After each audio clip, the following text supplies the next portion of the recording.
Something's loaded.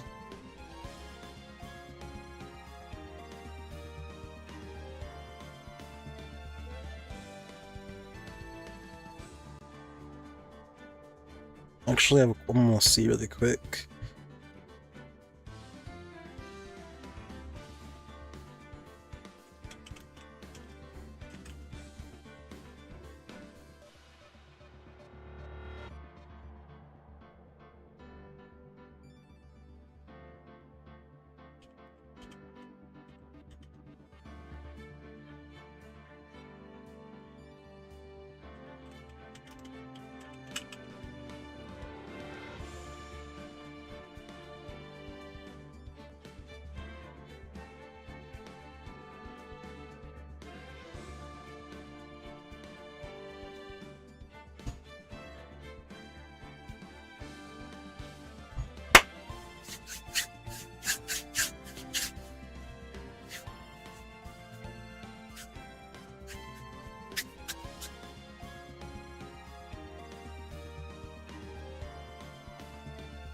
Okay.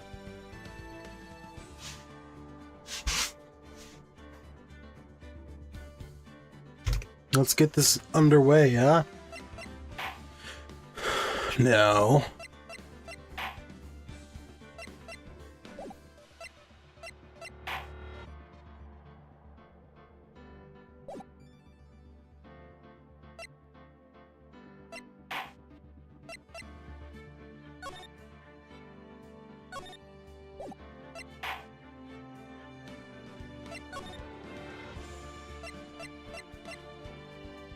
Alright, we're on episode 5.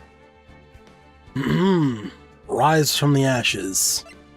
Which for some reason not called Turnabout anything, but it's called Rise from the Ashes. Alright.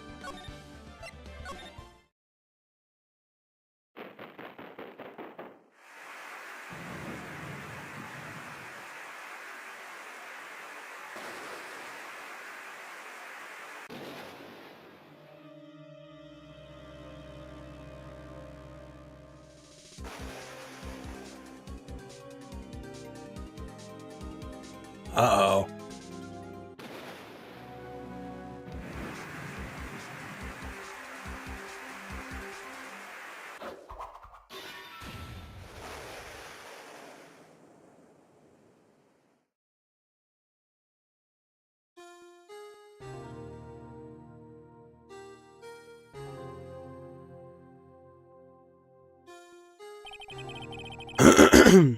It's been 2 months since Maya left the office. 2 months without a single trial. I have had offers, but none I took. That is, until the day that girl showed up. February 22nd, 10:02 AM, Henecology offices. Why do I come here to the office every day? It's not like I want to work. There you are, finally! Where have you been? My sister's trial is tomorrow. Who are you?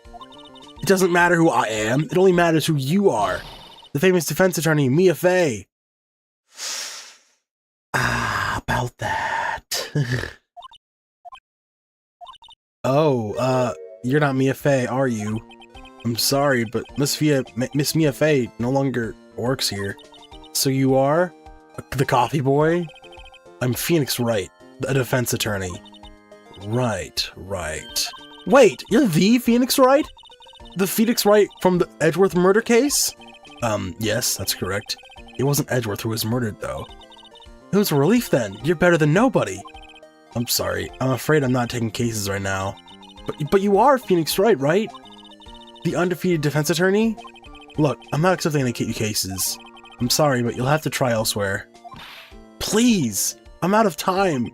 But Please, you have to help. It's my sister.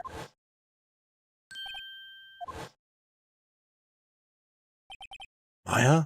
Could it be? Okay, I'll hear you out. Really? Thank you so much. My name's Emma, Emma Sky. I'm a scientific investigator.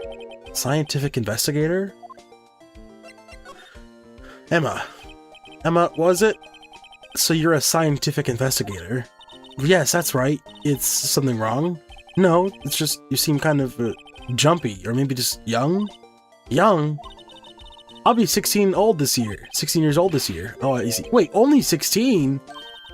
I'm set to be formally assigned to forensics in 3 more years. My work is becoming quite well known, at my age no less. So what exactly is your current position then? Well, legally speaking, I guess you could call me an 11th grader. I'm ready to do my job, my age no less. Great, another future professional in training. I'm sure we'll see a lot of her later. So, what's this about a case? You said the trial's tomorrow? My sister didn't do it. She wouldn't stab someone with a knife. She wouldn't. So, it's a murder case. I don't care if there's a witness who saw her do it. She didn't do it. I know she didn't do it. That's a scientific fact. And there's a witness.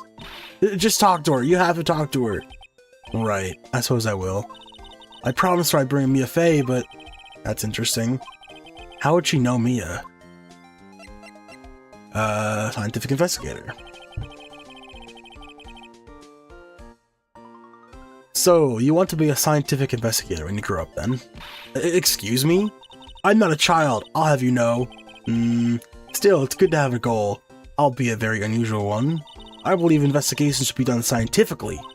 Don't you? Yeah, sure can't fault her for lack of enthusiasm. If this case is handled scientifically, I'm sure my sister's name will be cleared. Your sister? I've been doing research, you know. I'm developing a new scientific method of case investigation. I'll show you when I'm done. I'm looking forward to it. Guess I should get down to the detention center and talk to her sister. Relation to Mia. My sister asked for Mia specifically. This Mia Fey person has a few years below her in school, so they went to the same school, huh? She always told me to go to Mia if I ever need a defense attorney, and well, I need one. Incidentally, Mia is a woman. Now that you mention it, I guess it is more of a woman's name than a man's. Well, it's nice of you to help your sister out like this. You must be close. Well, actually, when she gets like she is now, I kinda hate her. Huh? But she's my only family. Your only family? What about your parents? They died in a car accident when I was little. Oh, I'm sorry.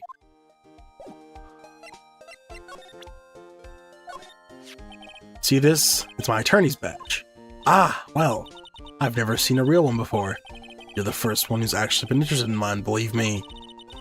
Its composition is mostly silver. The gold plating is flaking a bit. She analyzed it scientifically. There doesn't appear to be any corrosion due to sulfides. I'll give you $50 for it. Sorry, but it's not for sale yet. $50. I mean, shit. Silver? How much is silver worth now?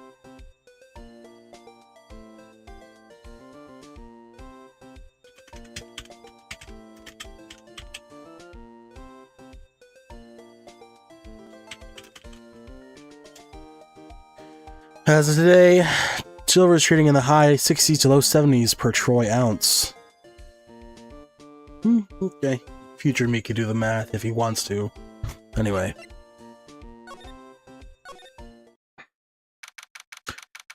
February 22nd. What was the date? Yeah, it was probably the same date. Oh, it was the same date. I wonder what's wrong with Emma. She got quiet all of a sudden as soon as we arrived. Guard, I thought I told you I didn't want visitors. Sorry, ma'am. Your sister. No excuses! Or did you not want to raise this here? Understood, ma'am. What was that all about?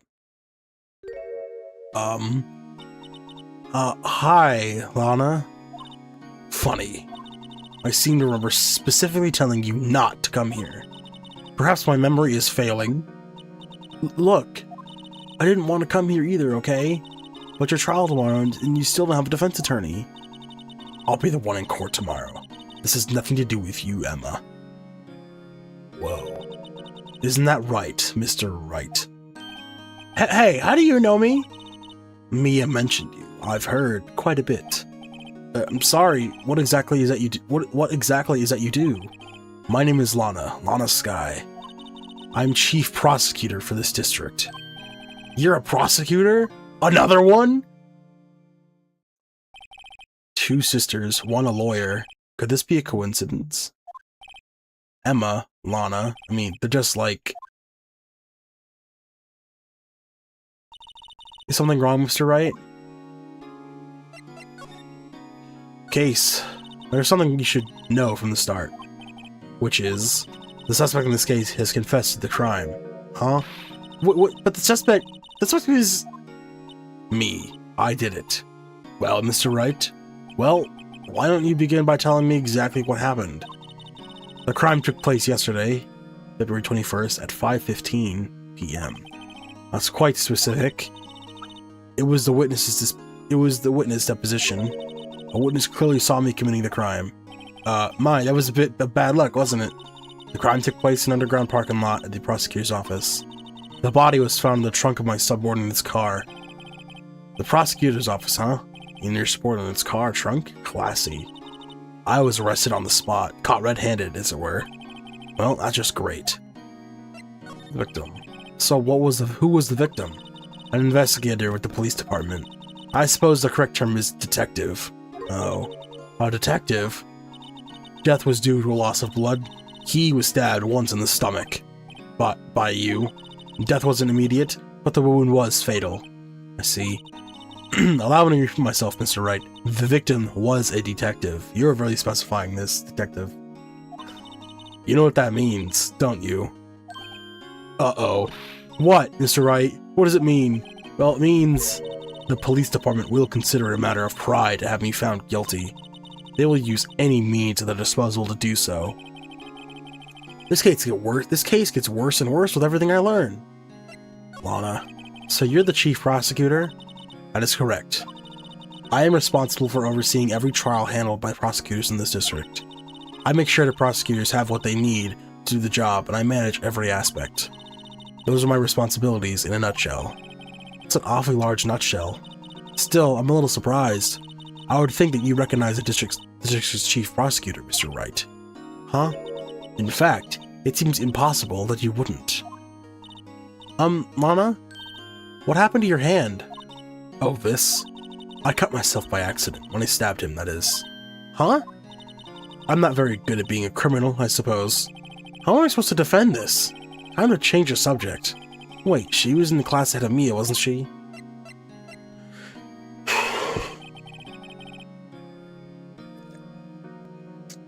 You were in school with Mia, correct?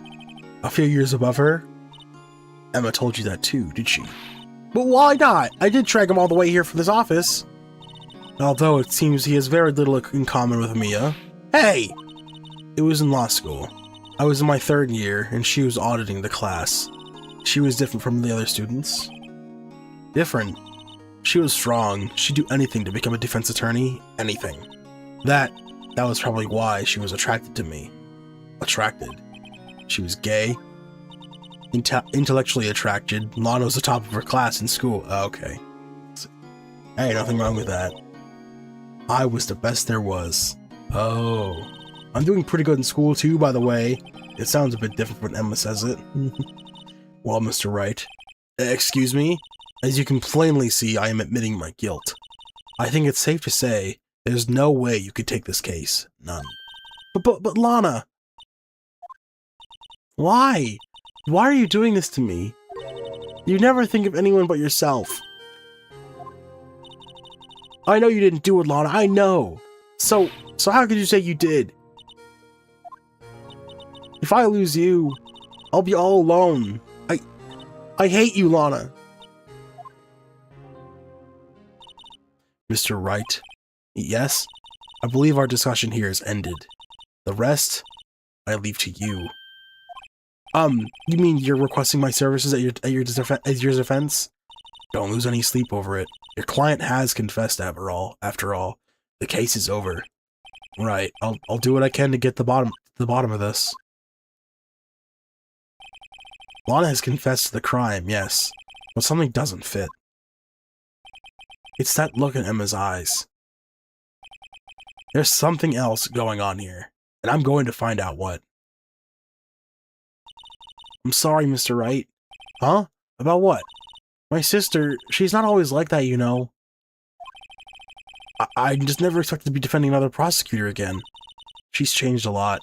She used to be so gentle, always smiling. Everybody liked her. I see. Sorry, but I'm having trouble imagining that. What happened to her? I don't know for certain myself. I think maybe well, maybe not. Sounds like there's something there that defies as simple scientific explanation. Let's go check out this underground parking lot at the prosecutor's office, shall we? Okay.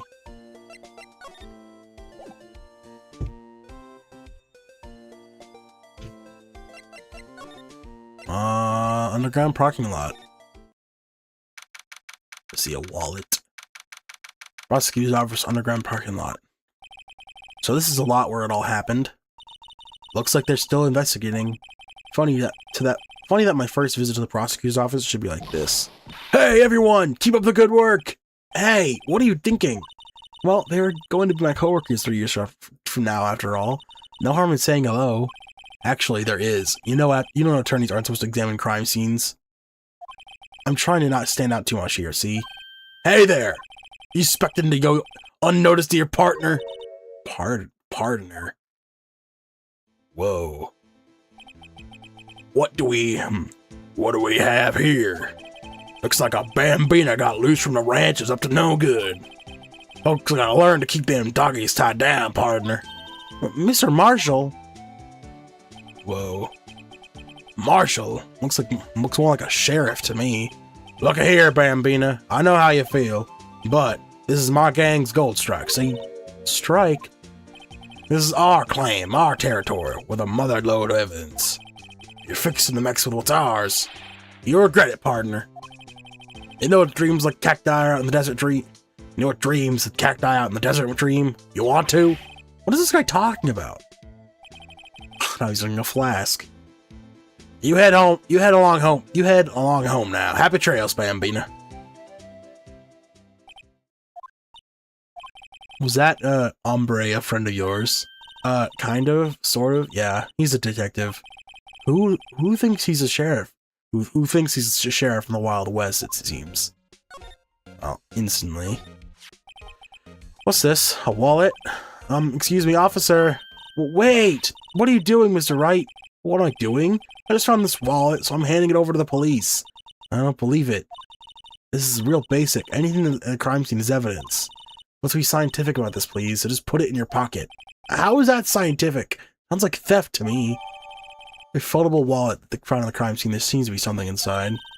I'm called to duty already. Am I tender age? Here, I'll teach you the trick of examining evidence in detail, okay? By the way, her eyes are sparkling. I can tell she's been waiting for this. Okay, now, look at the court record, okay?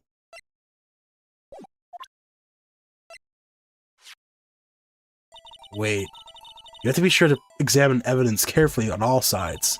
Now, let's start examining from every angle. Oh, we're doing this now? Huh. I thought you don't do this to the next game. They don't do this at all. Oh, look, I think there might be a clue here. You should check it out with a press of the A button.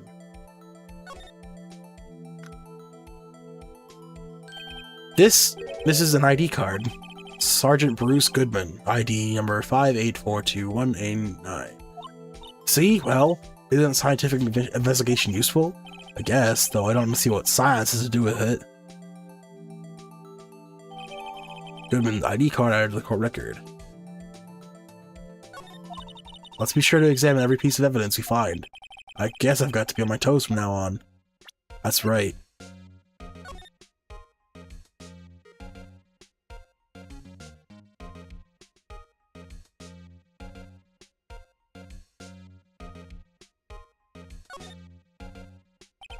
Name and ID number written here.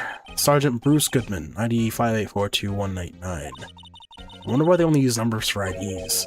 What else would they use? Letters, silly. They're the reason we have a written language in the first place. True. Sergeant Bruce Goodman, ID YABADAB. Yabba dab. See? Wouldn't that be better? Yabba dab. Well, it does have a certain ring to it. Exactly my point. It doesn't take much to amuse her.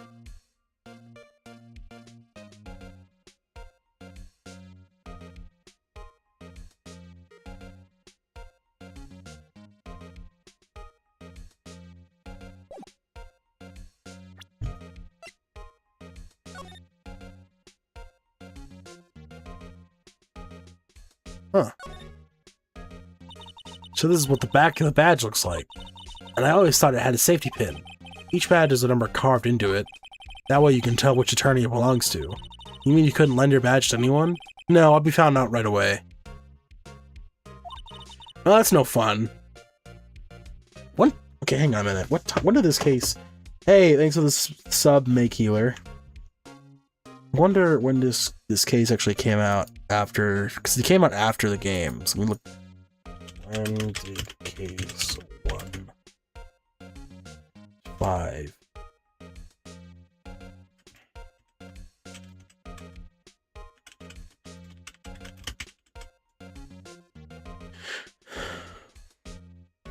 Case 5 of Phoenix Wright Ace Attorney titled Rise from the Ashes, while not in the original 2001 Game Boy Advance release, it was added to the game when it was ported to the Nintendo DS in 2005, featuring touchscreen forensic mechanics.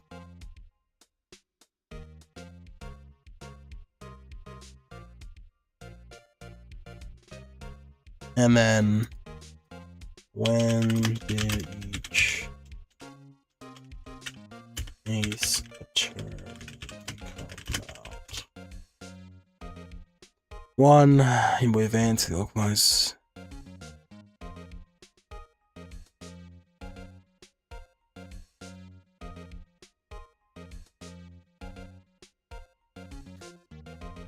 Okay. The original Ace Attorney came out in 2005. Wow. Some of these games are older than I thought. I mean, that makes sense, they're that old, but shit.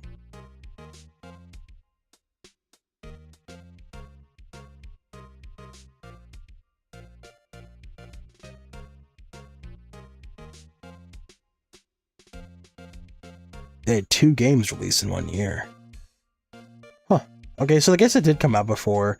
So the original came out in Japan, but it was localized in America in 2005, and that's when this case was released. And so it's looking like. Okay.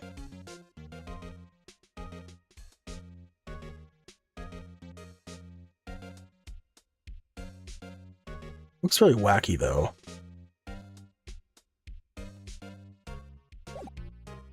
Okay, examine every piece of evidence we find, then.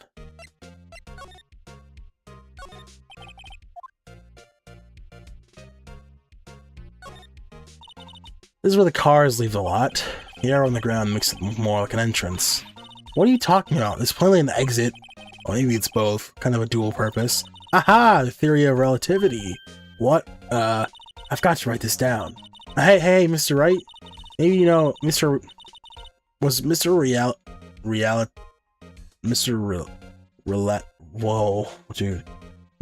Relativity German, or was he British? Mr. Relativity? Are you sure that was his name? Look, a door. This must mean something. I'm not sure that doors mean anything. No, it won't open. Mysterious lock. I fail to see what's mysterious about it. Mr. Wright, you need to learn to enjoy life more. Let's finish our investigation first, shall we? Aha, a ladder. That's a step ladder. What's the difference? Scientific terms, please. Scientifically, huh? Look at the basic nature of things, Mr. Wright. This all seems so horribly familiar somehow. Here, phone. Let's see if it works. Hey, don't touch stuff we don't need touching. I can't hear anything. My ears. No, my ears. Maybe it's due to the barometric pressure. What is she babbling about? Hey, what did you just say? So you can just hear fine. The phone's broken. I don't know a drum. Looks like it's filled with water. It's heavy. I can't even budge it. The drum over here is on its side. Wait, I know. I'll hide in here and do a stakeout. I think you'll probably just get arrested. In fact, You may not even have to hide in the drum to get arrested. What? I'm not suspicious. Could you read my mind? It's this gate here. This wall is in our way. It's got a faucet for water. Wait, I know. This wall is merely a facade hiding the truth. This is no wall, but a water tank. I fail to see how it makes any difference either way.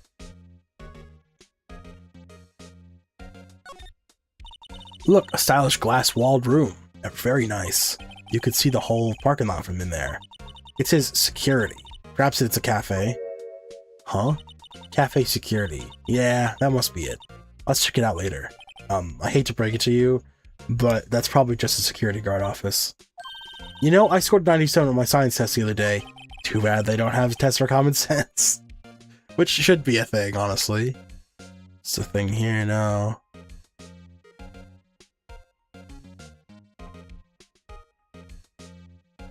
Alright.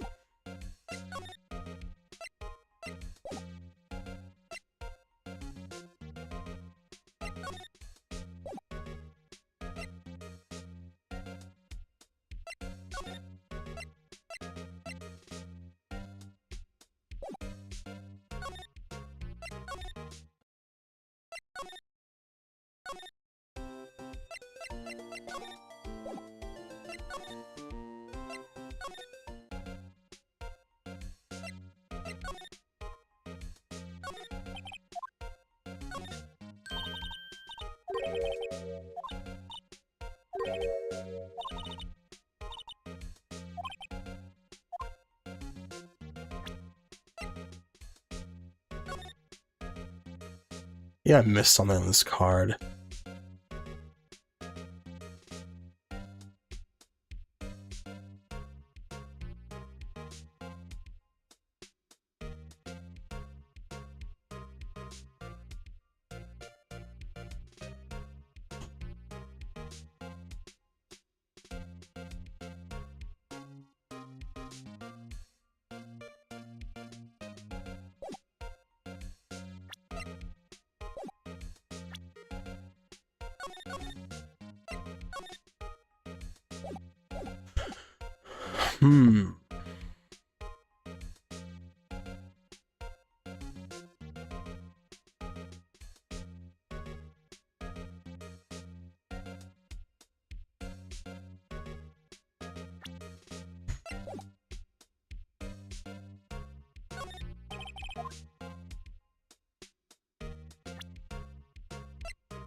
You see this? Ah, I've noticed that defense attorneys have a tendency to show people things. What is this? A behavior study of lawyers? Okay. Guard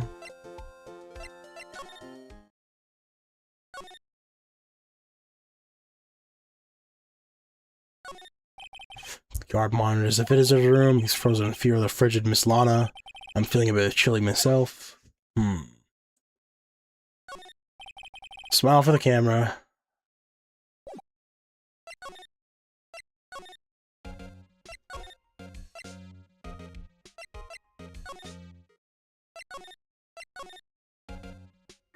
Oh wait, slide! There it is, the button right there. Dude, I didn't see that button the whole time. Jeez. Okay, we got a thing here. All time to wait. Let's get hunting for clues. I wonder what this is. Well, partner, looks like you got no intention of going home quietly. The sheriff. Like I said before, this here's our claim. You best be moseying on, unless you're fixing to bite the bullet. Ah, scary. Could you just tell us one thing? Who owns that car? Well, little Philly's got a good nose on her. Want to know who rides that red Mustang with a body on her saddle, eh? Please. No problem, partner. About time for vittles anyway. Get yourself to the saloon up to the 12th floor of the prospector's office. Prospector's office? You might just find a caressa you like. Prospector's office? What does this guy think he is? And meanwhile, and when, for that matter? Note to self, look up vitals, saloon, conversa. Maybe we should check out room 1202, the High Prosecutor's office. In any case, stay away from the car. You can look around here and all you like, but just keep your paws off our claim. Right, great. Great, maybe there's some clues around here, Mr. Ray. Let's check it out. Excuse me. Are you two all set? Us? Oh, hi. What's this? She couldn't be... You're selling lunches? Here? This is a crime scene. Hello, half and half, was it? Oh, thanks. And you, sir? Yes? Some crunchy goodness coming at you? Thanks. Interesting way of doing business. This area is off limits to anyone without clearance, especially passersby. Or are you officers? No, but you don't exactly look the type to have clearance. Well, that's hardly a way to greet someone. Even if my days as a cough-up queen are over. Cough up, huh? You know, I'm feeling kind of full. Maybe I'll pass on lunch. I'm quite connected to this case, you see. The images are burned into my eyes, you might say. Yes, all the sordid secrets. Secrets? Dear me, you are slow on, aren't you? I'm referring to the murder, the stabbing of that detective. What? A witness clearly saw me committing the crime. You mean you're the witness my sister was talking about? Please, cough up, Queen. Tell us what happened. My name is Angel Star. Won't you go forgetting it? Or, before you know it, I'll have you whimpering at my heels. Yes, ma'am. Yipes, she means it. The case. Somehow I knew. Yesterday was the day of Yes Destiny. I knew something was going to happen. Just like I know how the daily special on Friday every week is 7. Destiny? Was yesterday special for some reason? You're a defense attorney, right? You should know then. You should know that the foul misdeeds of evil ones haunt this den of inequity. Evil ones. Prosecutors. They have no qualms about their blackening name of innocence. And yesterday, they paid homage to the most evil one of all.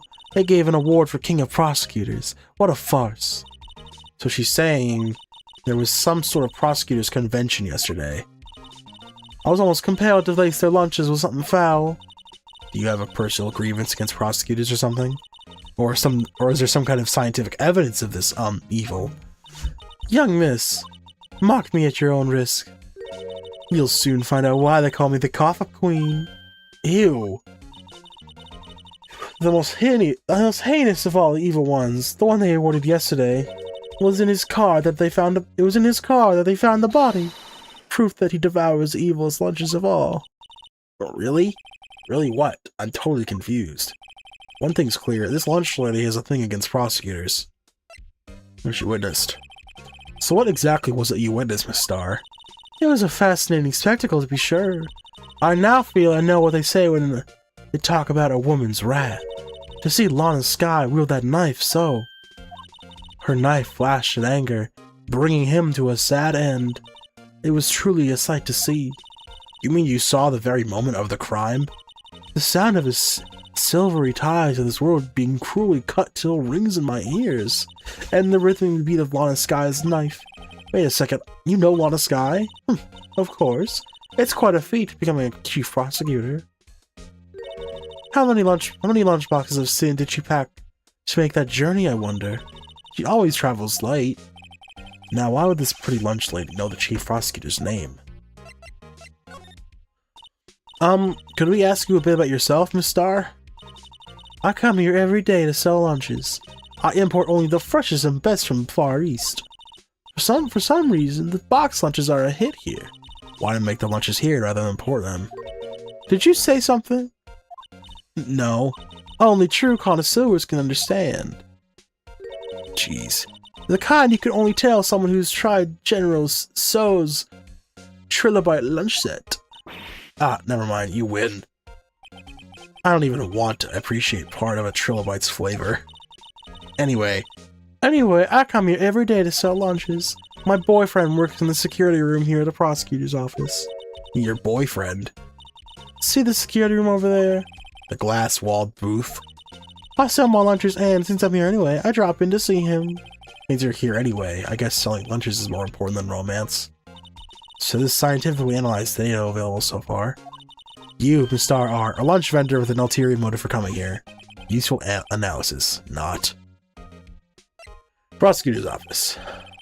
Did you have a bad experience with the prosecutor, Mistar? I sense some hostility. Hostility? Ha! Perhaps.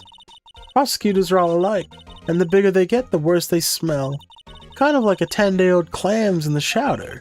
I wonder if Miss Star was involved in some sort of legal trouble in the past. That'd be a sure cause of food poisoning, scientifically speaking. Of course. I mean, now you're talking cough up queen. I thought she was just a lunch vendor, but now I'm not so sure. Defense attorneys must be able to fight. How about you? Do you think you could win? How about tackling Lunchland's Pickle Supreme Lunchbox? Wow, it's really crunchy. A box of pickles, kind of a sad lunch if you ask me. I have someone who would disagree. About this card. Lunchland vendors only accept cash, no cards. Especially not a card belonging to someone else. No, this isn't a credit card, it's an ID card. It belongs to a detective. And you're showing this to me, the lunch lady, why? That's like showing a fine honey ham to a detective. But I always feel like I'm being mocked. Okay, we can't move over there right now, unfortunate. My prosecutor's office. Whose room is this?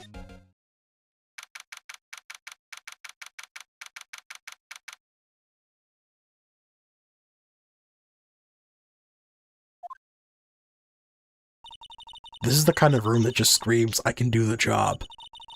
Quite a change from your office. Quite a change from your office, really. Thanks. Look, there's a trophy or something here. A trophy? What, that shield? It takes real nerve to display stuff like this. Whoever's office this is, they must be a real stuck-up jerk. Phoenix Wright. You never tire of prying into other people's business, do you? That voice. Ah! Long time no see, Edgeworth. Huh? Ah! Mr. Edgeworth! You would know him from somewhere? Of course! I'm his biggest fan! My sister introduced us once and... Right. Her sister is the chief prosecutor, after all. Well, what brings you here? I warn you, I've been known to be a real stuck-up jerk. No, did I? No! It was just Mr. Wright here. Hey, don't blame me! We were just here to investigate a murder case. Murder? A body was found in this nasty bright red sports car in the parking lot. That would be my car. What of it? Fucking smirk.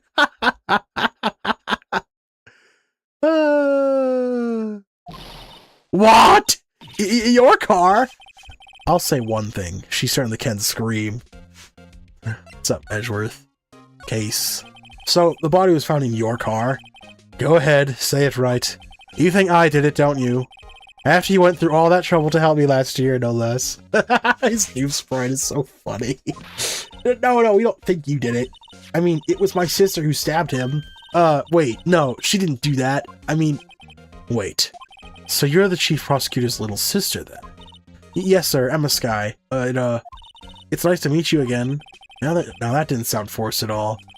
Ah, now I remember. You've really grown. I'll admit, it was a surprise for me too. To think that my own car would be the scene of a murder. More surprising still, I'm being forced to prove my superior's guilt. I can understand. Wait, what did you just say? Anna Sky is a chief prosecutor, the top prosecutor in the district. She can't prosecute herself, so I'll be the prosecutor of the trial tomorrow. You, Mr. Edgeworth? Made a water upgrade.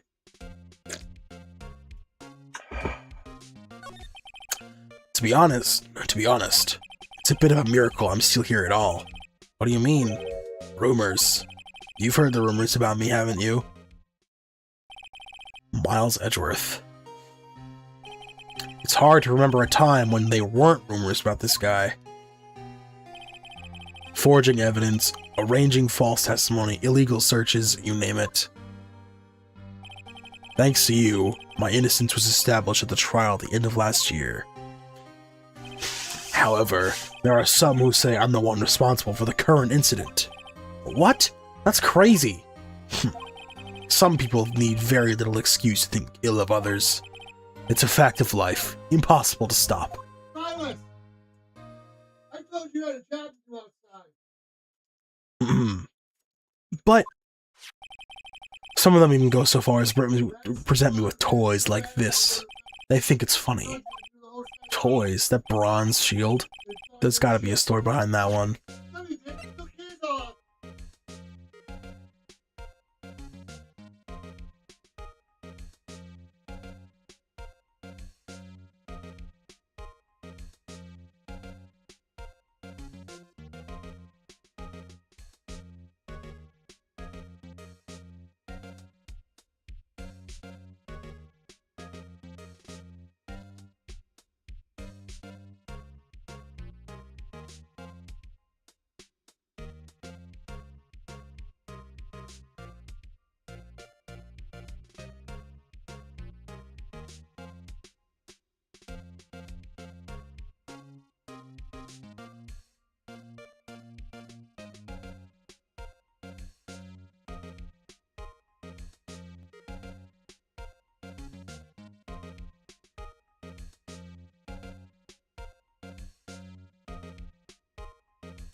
Oh my god.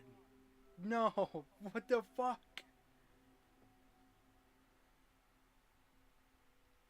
Oh my god, that scared the shit out of me.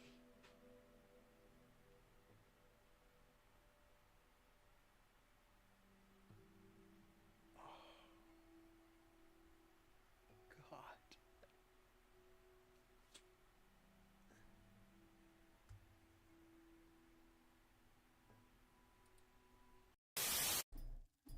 Fuck you, whore. Whore. Whore. Whore. Whore. You are a whore. You are a whore. Whore. Whore. With a capital W. But you get no W's. Shut the fuck up!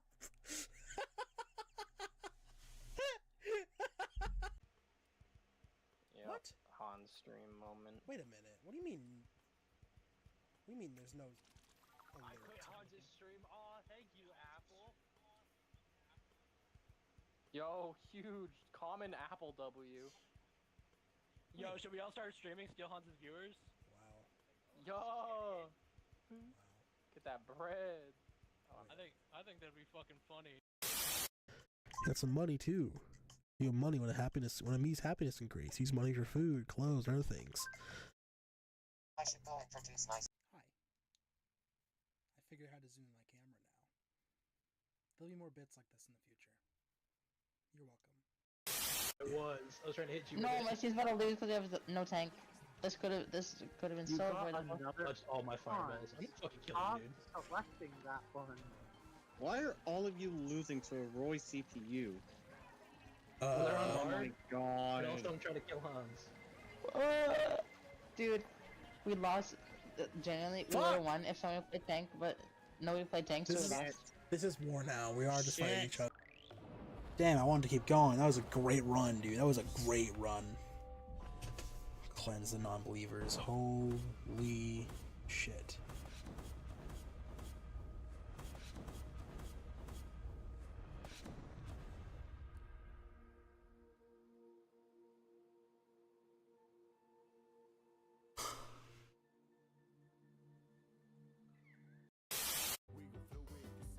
No.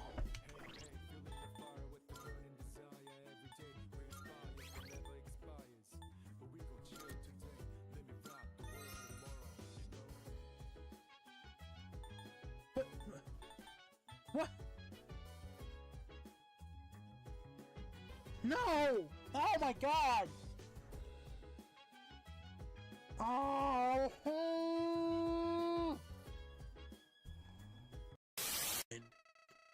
If you do end up erasing everything, you have to erase my memories too. I'm sorry. You've probably heard this 100 times already, haven't you? Well, that's all. See you later, Hans. That's so creepy! That is so creepy! That is so creepy!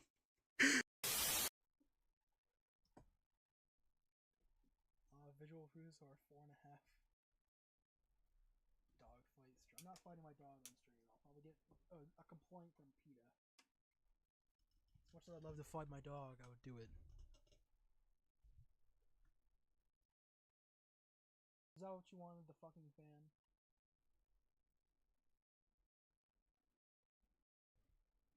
Fuck PETA. Hans, come. Come.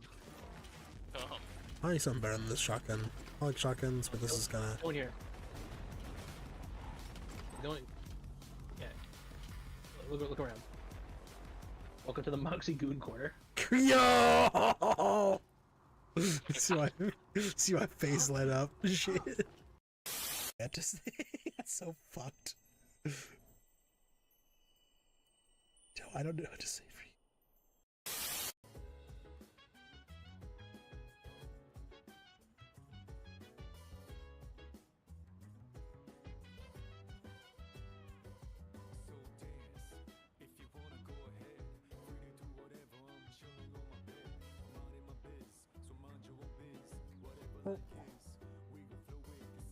No.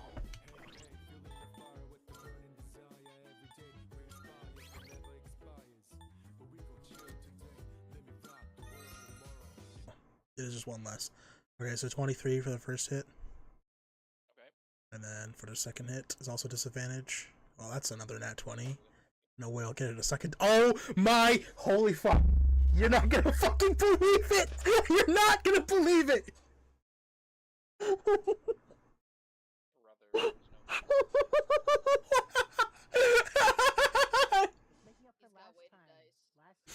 It's the D&D Beyond dice, bro. I can't do anything.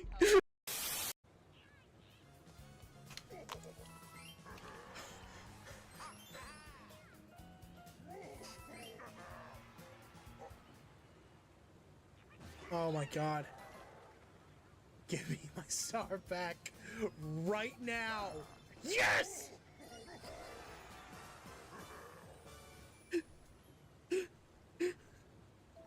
Stop playing with my emotions, you bastards!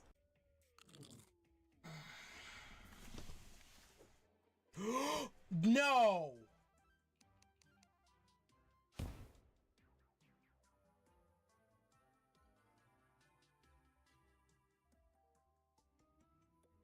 Oh, come on. What the fuck?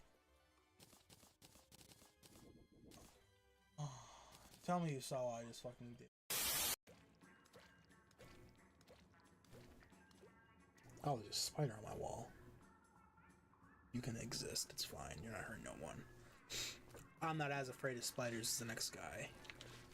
Someone takes that clip and puts me next to me screaming to some spider enemy in the future or in the past.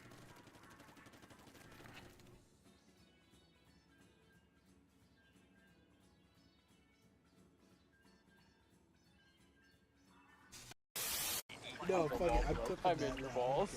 I don't care. I'm clipping that. I don't care what I'm doing. It's gonna be clipped. The best clips are where Dan and I are just being incoherent. Yeah. I think that's like the same with David's stream too. True. Or just him being a dumbass in games. Yeah. That fucking Like, one of killing him his whole team falling. with a baseball Oh my club. god. The one where he McCree, like he Cassidy rolled into. Can I push, please? Get me in there. The fuck?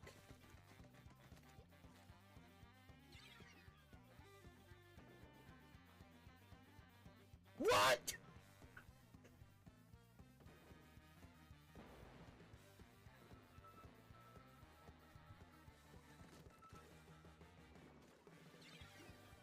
Of course. I'll let all the sages know right away. You'll let all the sages know right... Oh, right, yeah. The new ones. You ready to face Demon King? You're not alone in this. Princess Zelda's final wish? Please hit the Demon King right in the face for me. Destroy Ganondorf. Fuck yeah. Alright, really quick. I need to look this up because I'm an idiot. And don't know how to do this. Alright, Google. How do you capture a clip on Streamlabs?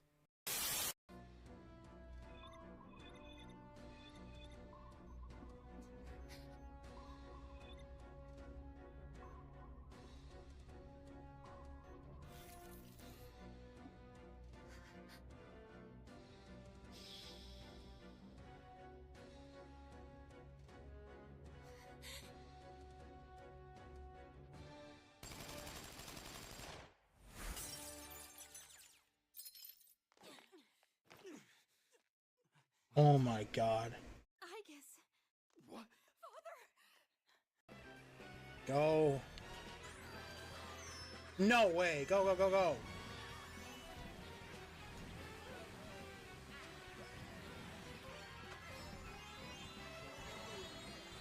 Out. Yes, this is mine. Go, go, go, go. Yeah. Yeah. Oh, yeah. Yeah, that was so close. Whoo, boy. God damn, that was... God, they almost hit me. I was like...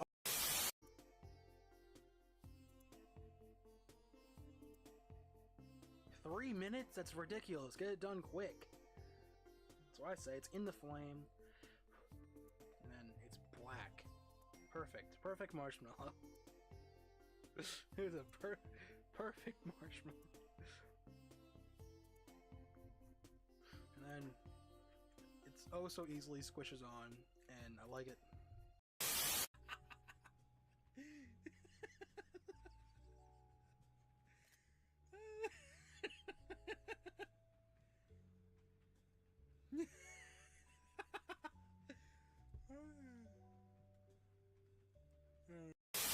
Or just him being a dumbass in games. Yeah. That fucking Like, one of killing him his whole team falling. with a baseball Oh my club. god. The one where he McCree, like he Cassidy rolled into the fucking entire team and killed us all. We say all, but it was just us. Yeah.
OBS updated today. My things weren't right. My mic was muted twice, I guess. I don't know.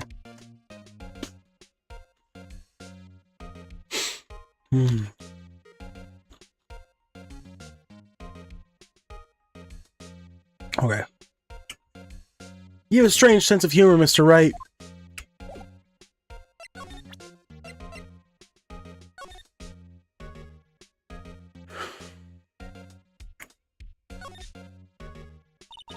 This must be the victim's blood, right? Either that, or Edgeworth cut himself peeling an apple. That's Edgeworth doing... What's Edgeworth doing with a knife like this anyway? This is a fucking crazy piece. Hey, maybe he spends his weekends roughing it in the wild. Edgeworth? In the wild? I think my fruit peeling theory is more likely. Are you kidding? I always pictured him as an outdoorsman. Easy. You just do a voiceover when you make this YouTube video. True. Not that hard to fix it.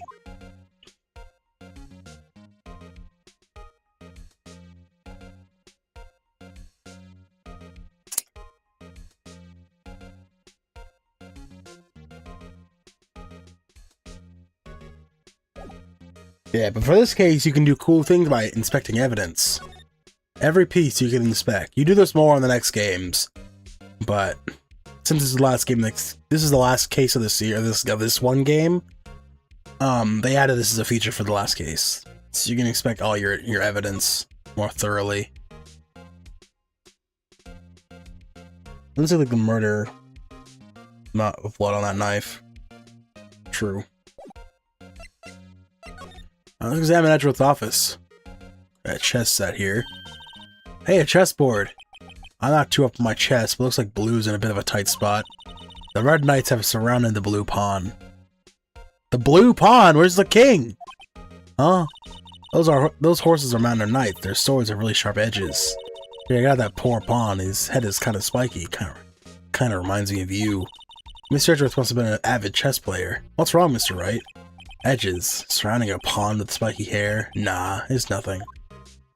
That's not illegal. That game's already in Red's hands. There's no way a pawn can exist by itself without a king. Oh, clues here. Fuck you mean it was yellow. A work desk. It's quite tidy, as one might expect. What a nice desk. Easy to use and easy on the eyes. It's polished so well I can see my own reflection. Gumshoe. Strange. Why did I just picture Detective Gumshoe? Maybe I'll take that name plaque as a souvenir. Don't. He'll sue you. Mr. Edgeworth has such a comfy sofa. Sofas like this make me want to curl up and take a nap. I bet he pores over his case files here until the wee hours of the morning. Then he takes off his jacket, rolls up his sleeves, and goes to sleep using his arms as a pillow. I don't believe it. She's actually daydreaming about Edgeworth working. I bet in the morning he has sofa hair, and he creases in his little creases in his cheek from the seams. He's so cool. Sofa hair is cool. I've been wondering, what the heck is this? It has a big K on it. The prosecutors. Huh? What's that? It's the King of Prosecutors trophy. Whoa! Whoa! Whoa! Brother! King of Prosecutors! It's great honor. They sent that shield to the best prosecutor of each year. What? So that K, that's... K stands for king? Yeah, you got a problem with that? It doesn't... I didn't design the thing. King of Prosecutors. Kind of like Employee of the Month, only better. King of Prosecutors. King of... at the P... Given Edgeworth on the... At the PD on the day of the murder. It's a cool suit jacket. Wow, this jacket is even lacier than his usual ones. This must be his lucky trial jacket. Lucky jacket, right. I've never seen him wear it. I'm sure there's a story behind why it's in a frame. Maybe I'll be naughty and take a picture. He's getting way too excited about this. My. What an amazing bouquet. Just right for Edgeworth, Mr. Edgeworth. No kidding. Hey, there's a card on it. Back from the dead, Wendy. What? Wendy? I've heard that name somewhere before. And beside it, a giant steel samurai. Wow, I want one. Huh? There's something written on the bottom of his foot. Between a rock and a hard place, Wendy. Wendy? Is she Mr. Edgeworth's fiancée? No! I don't think so. Ah, crap.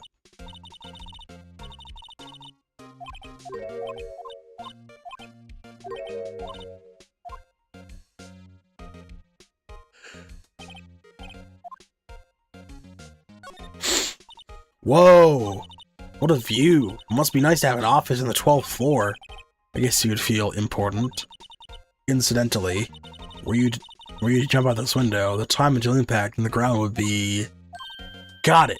Approximately 3.23 seconds. That's handy to know, if I ever wanted to kill myself. Ooh, cute! What a pretty tea set. I go more for the instant tea bags for myself. Amazing! The drawer below is filled with packets of tea leaves. They're all sorted by place of origin and flavor. Look at this royal blend. What an exquisitely splendid concoction. There's such a thing as there's such a thing as taking a hobby too far. I've never heard such a thing. Whoa, these are all case files? They're stacked up to the ceiling. There's even a ladder. Odd. I thought Edgeworth wasn't good with heights. He must have someone get them for him. Gumshoe. Strange, why did I just picture Detective Gumshoe again? He must study these case reports so closely. He's so cool. You wouldn't say that if you saw him sweating bullets up on that ladder.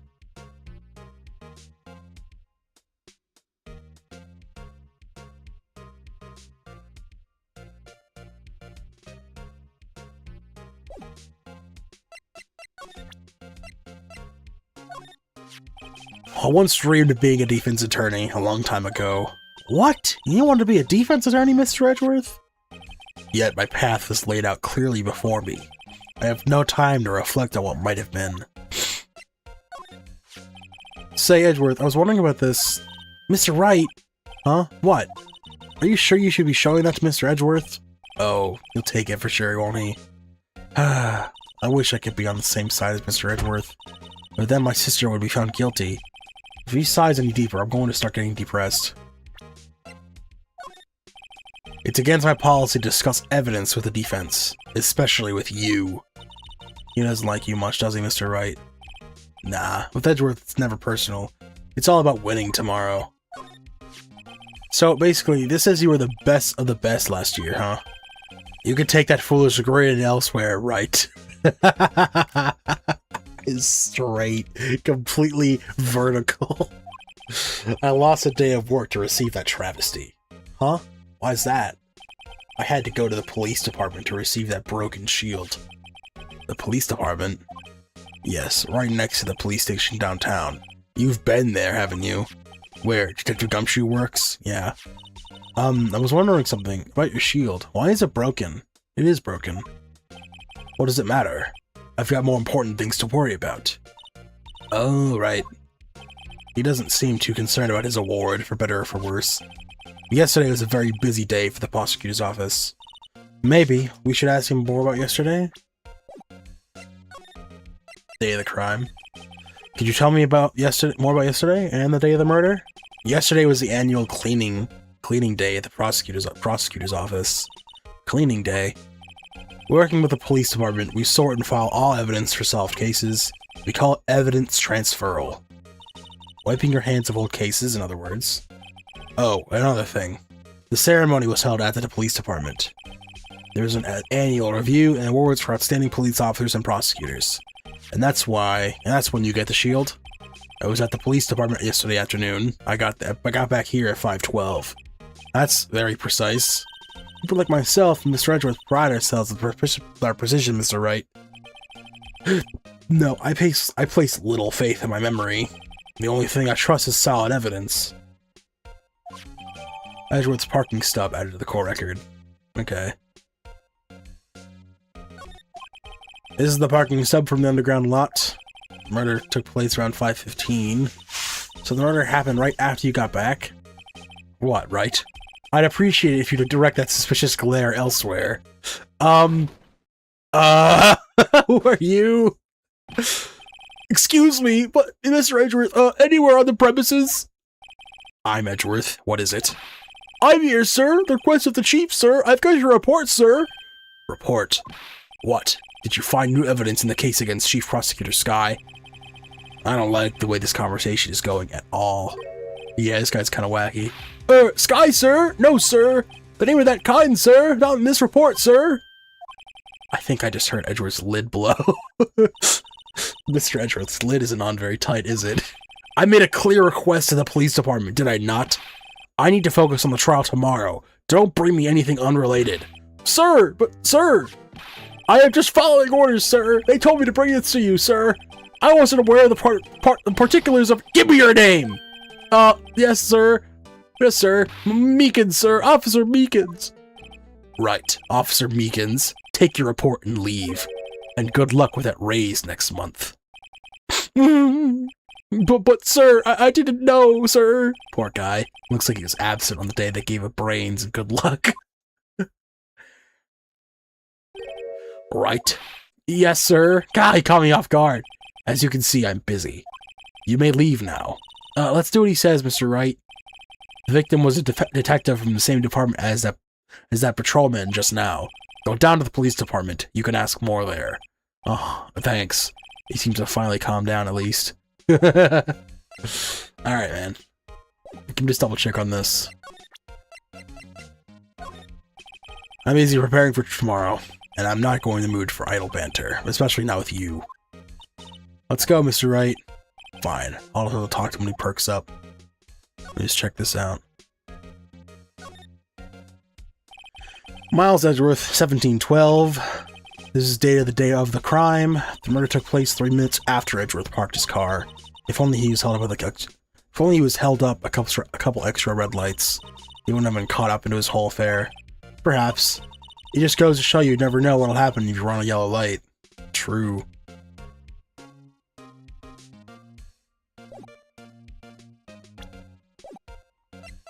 Alright, let's move to the, here's our tits for this episode. The police department entrance. What the hell is that ugly thing in the front? Police department entrance. Whew!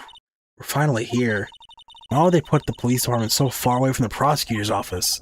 Beats me, that took almost 30 minutes by taxi, and the traffic wasn't even that bad. Police department, huh?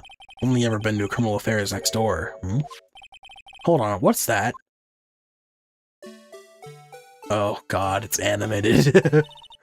Disturbing, why does it undulate like that? Oh wait, I know, this is the blue badger. They're trying to make him the police mascot. Wow, Mr. Wright, you sure know a lot about the police. Still, he does seem familiar somehow. Forget the blue badger. What is that next to them? Someone appears to be dancing with the blue badger. Uh-oh, he noticed me. He sure is running over here fast. Hey, pal! What are you doing here?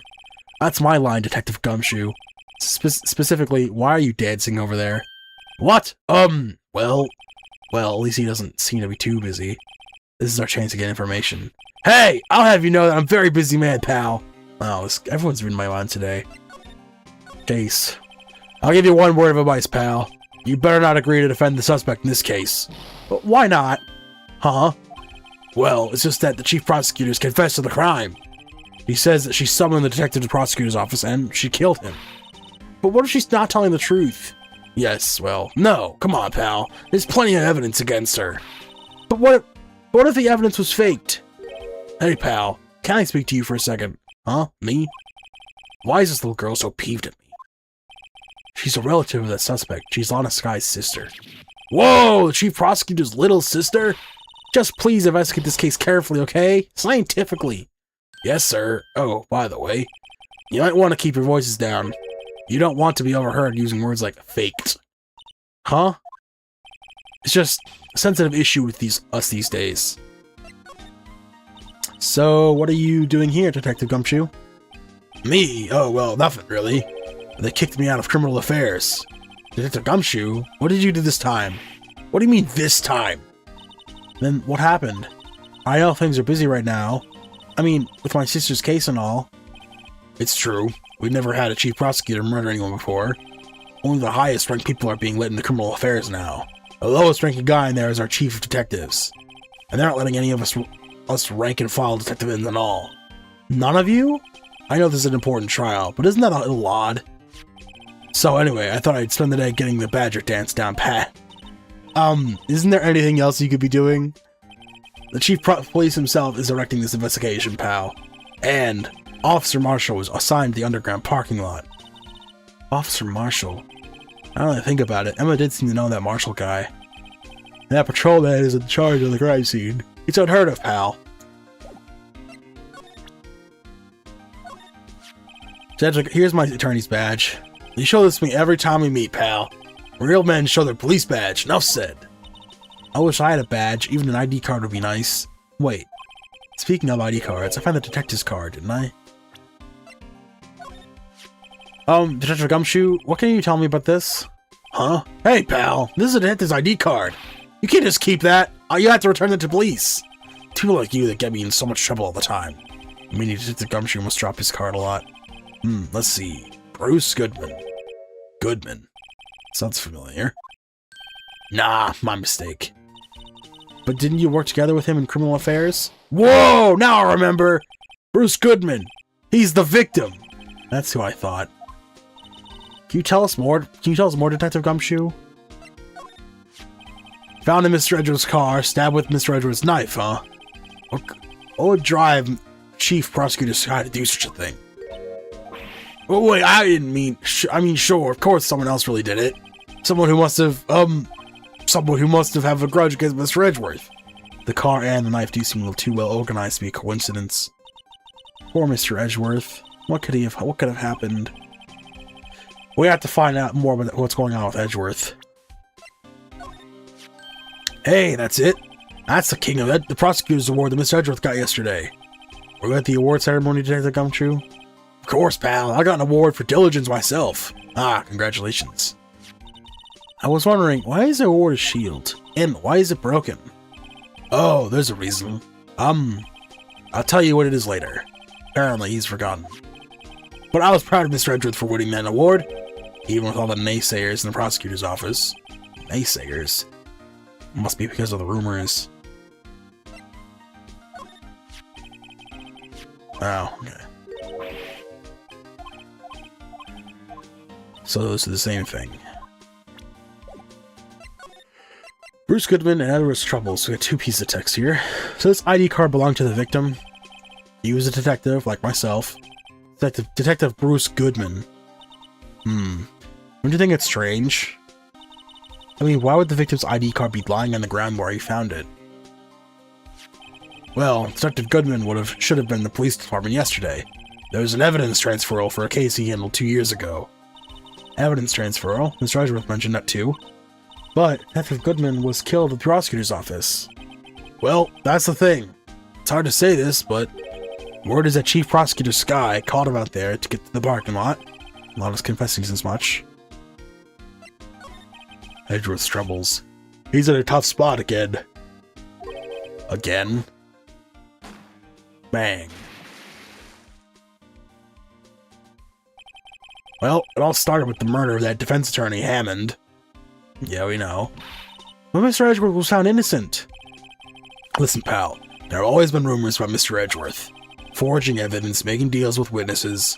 Nothing outright, but there are always whispered rumors. Ever since he was accused of murder, no one's whispering. They're practically shouting. But there's no evidence against him. Well, Mr. Edgeworth is always unusually strong in the department higher-ups. It's only natural that people will be suspicious. But I had no idea he was under the gun. Anyway, this latest case has started a new rumor. People say the only reason he took this case is because he's aiming for the chief prosecutor's position himself. What? But I know the truth, pal. Nobody wants to be the one who has to prosecute the chief prosecutor. Mr. Edgeworth is biting the bullet on this one. He's doing this for all of us.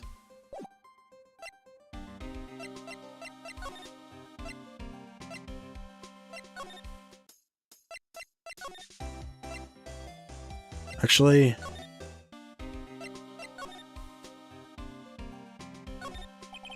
the usual wanted posters hanging up on the bulletin board here. Do you know this face? If you do, dial 911. You know what, Mr. Wright? I've always thought it was kind of funny. I've never seen anyone who looked like the people in these posters. They hardly even look like, they hardly even look human. She has a point. Boy, there's a handprint on this thing. I was wondering about that. What? The dancing blue badger? It's my masterpiece! Jeez. You made this, Detective Gumshoe?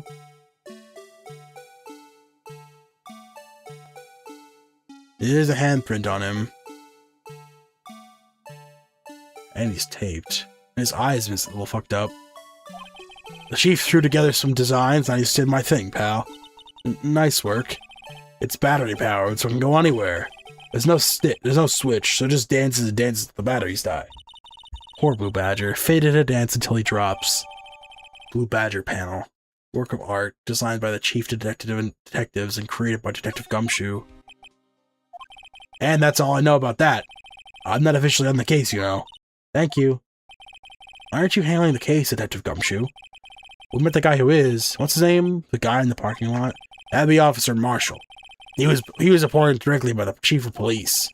Officer Marshall? Is he some kind of Wild West sheriff or something?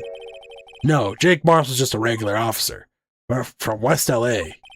For a moment there, I wasn't sure. Look, pal, let me try to make things a little easier for you. Show them this, and I'll let you examine the crime scene. Maybe. Letter of introduction. Received from Detective Gumshoe as prepared to investigate the crime scene. I'll be surprised if it gets us anywhere. Just act like you're supposed to be there, and nobody will look at you twice, pal.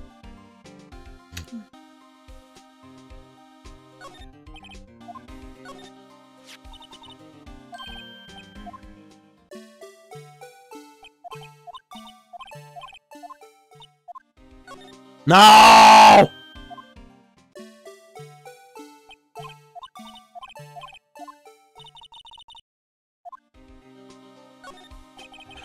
Yo, look, that patrolman is saluting the other guy. He must be a detective. And then I say, you better do that. You super like hole, buddy. That's hilarious, sir. I laughed so hard I cried. I guess he wasn't actually saluting. He was just wiping tears from his eyes. They make a good pair. Mr. Wright, do you know why patrol cars are painted black and white? No idea. Why? Well, I think they're designed after a panda. A panda. Not that I have scientific proof, it's just a theory. A game theory! Do you mind asking how you came up with that theory? It was when I was on a school trip. I saw a patrol car and it came to me. We just been to the zoo, see? What about zebras? Literally, the code at... Well, maybe I shouldn't say that on stream. Never mind. Or do they not have those at your zoo? The detectives look pretty busy. Just imagine, right now, behind those doors, a police drama in action. Somehow the thought fails to excite me. I always get excited when I come to a police station. Why is that? It just feels like I've jumped to a movie. Huh? You know, with all the police and criminals, well, I don't know if this is all exciting. Sure is. Look at those two officers over there. They're probably talking about the latest bust. Funny, I thought they were talking about the weather.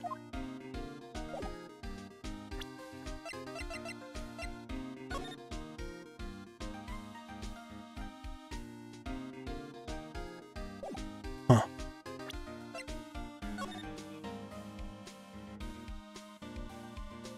$20? Hey, look here. It looks like something's been crossed out. Maybe it was a letter or something to the Detective Gumshoe. Let's see. Annual bonus, $20. Damn. I think a couple zeros are missing. No, that sounds about right. At least in that detective's case. Maybe I should rethink my career as an investigator. Oh, poor Emma.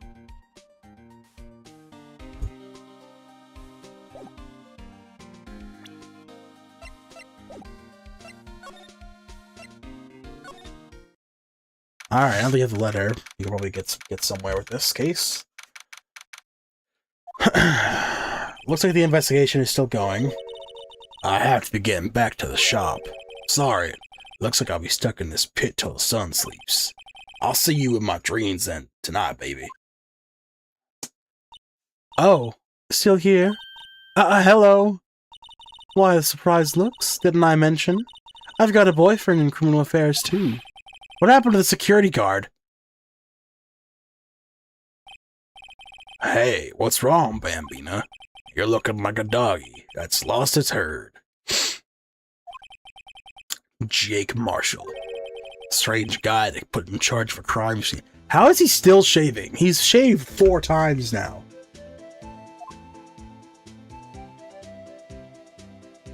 Also leaving his nasty beard everywhere.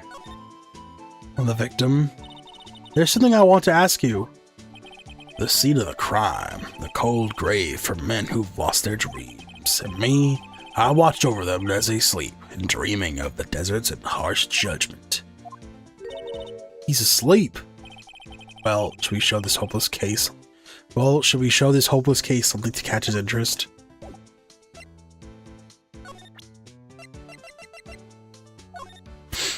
Would you mind reading this for me? What's this? I'll warn you. Fan letters go right in the spittoon. It's a letter of introduction from Detective Gumshoe. May we investigate? Gumshoe? Ah, that old cow dog. He holding a birthday party or something? Huh? Look, where it should say letter of introduction, it says invitation. Ah, I think he just miswrote it. Wait, why am I getting all defensive here? No worries. This proves it's from Detective Gumshoe. Better than a blood test. Guess I better let you in then. Thank you, Officer Marshall. Oh, that's right. He's a patrolman, not a detective. Which reminds me. Hey, wait a second. Isn't a crime scene supposed to be handled by detective for hire? Well, folks, the clues are calling. Welcome to our gold strike. Be like a settler. Strike out for lands unknown. Manifest destiny. Let's have a hoot, Lanny. Note to self. Police investigators are like settling land. Well, Mr. Wright, what do you say? I say I won't be needing this anymore. Crumbled and discarded. Oh, we still have to talk to him, though. The victim. Officer Marshall, could you tell us more about the victim? Good men always die young. Remember that, partner. You blow my nose.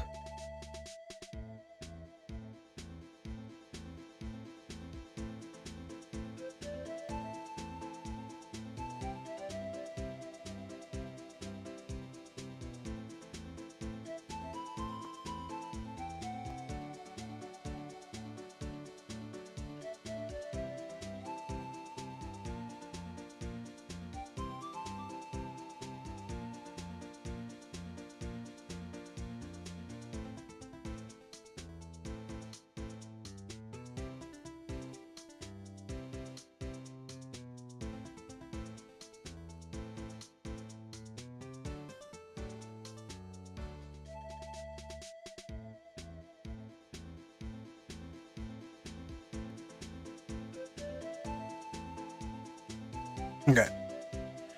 Good men always die young. Remember that, partner. Could you be a little more specific?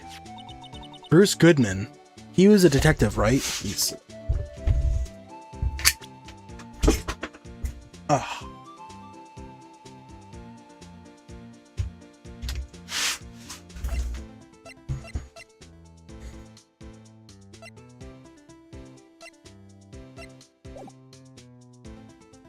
He's a detective, right? Well, well, aren't you a feisty doggy there now? Detective Goodman was stabbed here at 5:15. And the smiling Madonna told me the tale. I think he means the witness, Miss Angel Star. One stab to the chest, a fine piece of work. This here's the autopsy report. Goodman's autopsy report. Death due to loss of blood, 1 knife wound, died within the hour, and 1 hour and a half of 4 p.m. What? Died within an hour and a half of 4 p.m. Okay. Was my sister involved with the victim in any way? Funny you should mention that, Bambina. Chief Prosecutor Sky and Detective Goodman had nothing in common at all. Nothing in common?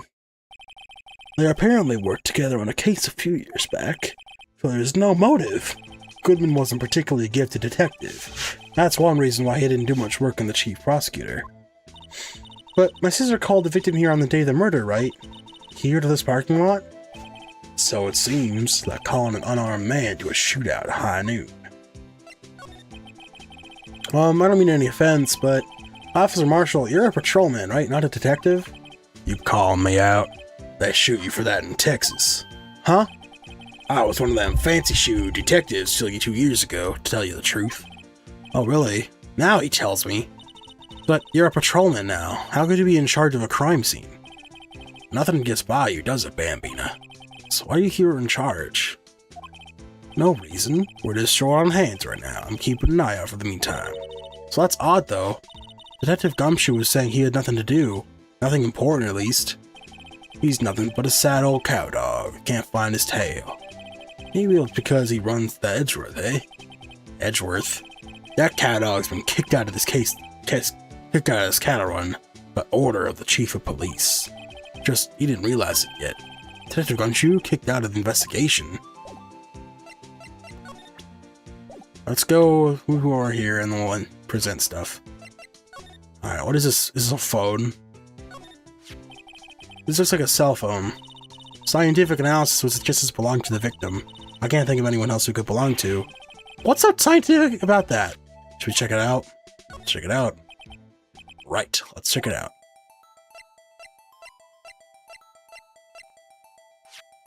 Let's see what it gets itself. Man, what a boring strap. What's wrong with it? Everyone has different tastes, you know. Here, check out mine. It's a pink princess strap. These are hard to come by, you know. I see this series is popular as ever with the kids.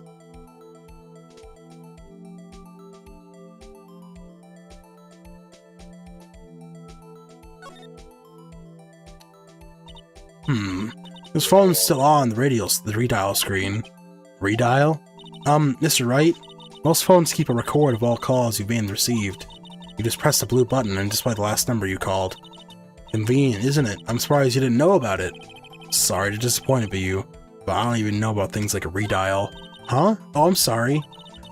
You never know with people from your generation. I am 24. Whatever, let's check this phone out.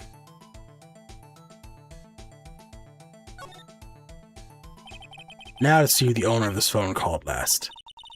Yourself, the defense attorney does something first, he just pushes the button. Beep. Dun -dun.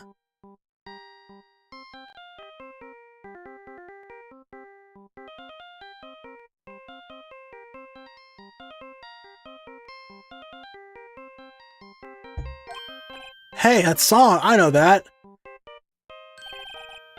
Hey, what's going on over here? Beep. Ah, oh, sorry. I see you, partner. You pressed redial on my phone, didn't you? Well, yeah. Whose phone is this anyway? He was on the ground over there. Whose is it? That belongs to the chief prosecutor, Sky. What? It's my sister's! She apparently dropped it when she was taken into custody, right after the crime. Look, the last call was made right when the murder occurred. Looks like she was fixing to call someone, except she only spoke for a few seconds, according to this. Who did she call? No idea. Sorry, partner. Now I got a question for you, partner. I heard a phone ring just now. One of those newfangled ringtones. Oh, that? Oh. I'm sorry, that was my phone. What? Your phone? Yeah, it's kind of strange, but someone called me right as we picked up the other phone. A wrong number. I hope you're not lying. They shoot you for that in Texas, partner. Uh-oh, I've incited the wrath of the Lone Star Patrolman. That's called me in a 518 on the day of the murder. Edgeworth's car. This appears to be the car where the body was found. Looks like the lock on the truck is busted. The crime scene took place in the underground parking lot at the prosecutor's office. The body was found in the trunk of my subordinate's car. Quite a luxury car, it screams I have money to burn. Yeah, prosecutors get the big bucks. This rope, is it? Yep, they laid the outline of the victim's body. So wait, the victim must have died with the killer closing the trunk on him. You've got to be the only person I know that would come to that conclusion. A block? This area is reserved for prosecutors. Defense attorneys are regulated to B block. I dream of the day when I'll be able to park my car here. I'll go over to B block to buy hamburgers from you, Mr. Wright. I'm not planning on giving up my job that soon. Also, why are they crushing car? What the fuck is this? No, wait. B block is through there. That's where visitors park. I can see the lunchland of car over there, far in the distance. Hey, you're right. I like the cute design on the door. I can see a cartoon cow munching down on a juicy-looking steak. Doesn't that strike you as a little creepy? Just don't think too deeply about it. You'll be fine.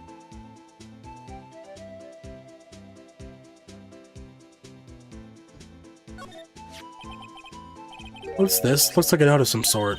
Oh, look, something's written on it. 675-12-2.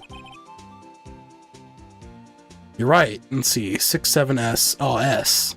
That's not a 5? 67S 12-2. There's a name printed on the paper above that. Goodman. He fell out of his pocket when he was killed. Well, so? What does it mean, Mr. Wright? How am I supposed to know? Note to self. For deductive reasoning, go to Edgeworth, not Wright. I'm sure Edgeworth wouldn't know what this means either. Goodman's note. Victim's memo found in the car trunk.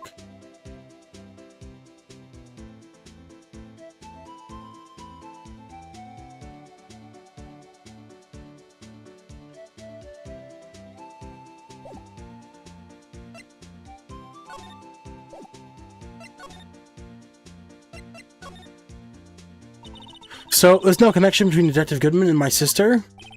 That's correct, but there's a gold mine of evidence against her. And the prospector, well, none other than Edgeworth himself. I'm afraid your sister's fate is decided, Bambina. Many condolences. Officer Marshall. Yeah, Bambina. How could you say that? You and my sister, you were... Is there something between this cop and her sister I don't know about? I apologize, Bambina. Something must have got to me. Maybe it's that dry wind that's blowing Prospector's office. Dry wind or ill will. Someone's up to something here, but who? Ow, this atmosphere. Suspicions about Mr. Edgeworth have been flying around for nearly 2 years now. Forged evidence and arranging testimonies, you mean?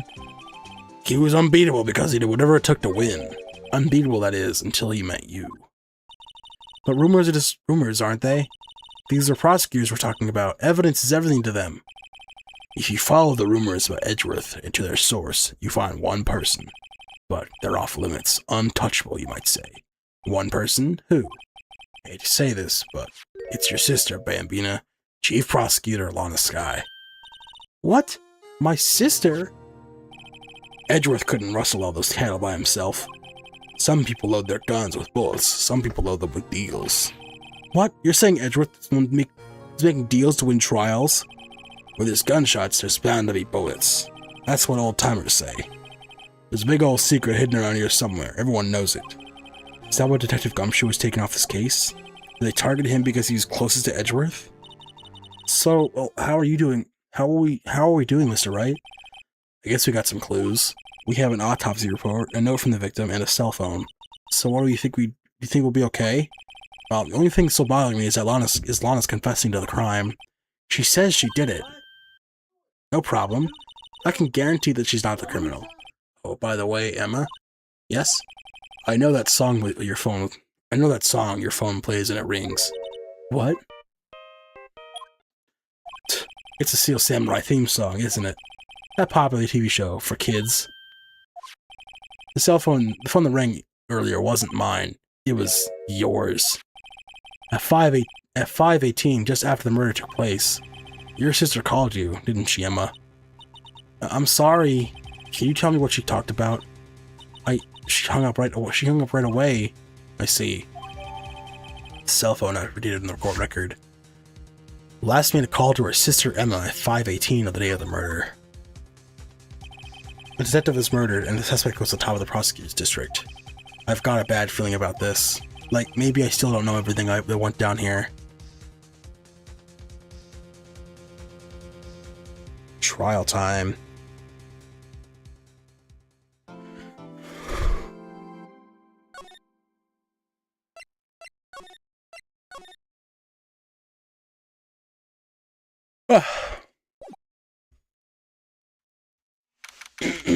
February 23rd, 9:34 a.m. District Court Court number 2. How did the investigation go yesterday, Mr. Wright? Frankly, there are still a lot of gray areas. Or rather, the whole thing is one big gray area. Don't worry about me, no matter what the outcome. I'm ready to accept my fate.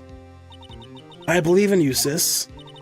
Mr. Wright, let me offer you a word of advice. Yes, a defense attorney should never believe their client. The defendant is called to trial because they are suspected of wrongdoing. Never forget that. This guy, you remind me a lot of Mia, but there's one decisive difference between you and her, and that is, you're not a defense attorney. I believe it is almost time for the trial. And good luck, Mr. Wright. My first trial without Faye helping me. No one's going to bail me out of this time. I'll be alone in there, so I have to discover the truth all by myself. Let's do it, Mr. Wright. I'll be with you the whole way.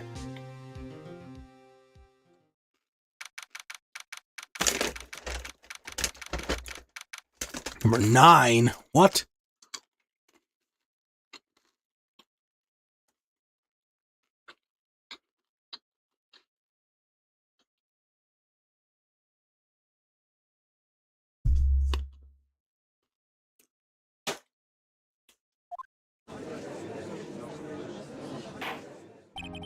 Court is now in session for the trial of Miss Lana Skye. The defense is ready, Your Honor. Prosecution has been ready for a while, Your Honor. Edgeworth. It's been 2 months, but I haven't been in a courtroom since his trial. I hope that personal feelings will not be a part of the proceedings today, Mr. Wright. I will choose the path I think is right, regardless of what those around me might say. The judgment to be made here is in our hands, not those of anyone else.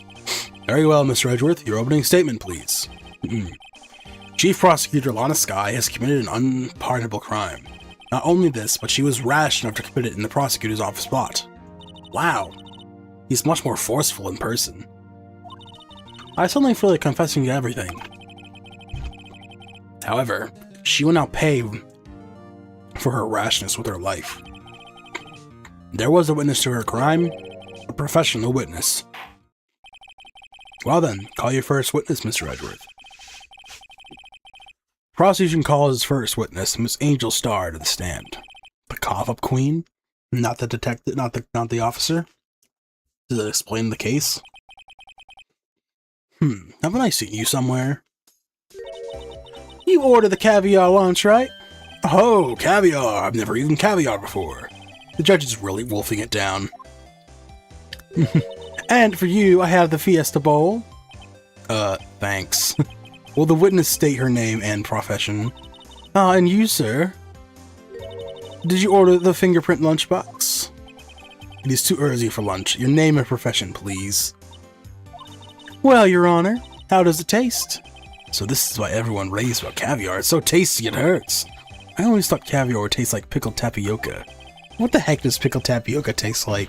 Slam! Name, profession, now. Me? The name is Angel Starr. Don't go forgetting it. I find myself running a lunchland these days. Is that what you wanted me to say, Mr. Edgeworth? Very well, witness. Please describe the incident to us. Prosecution will wait. I'm not finished eating.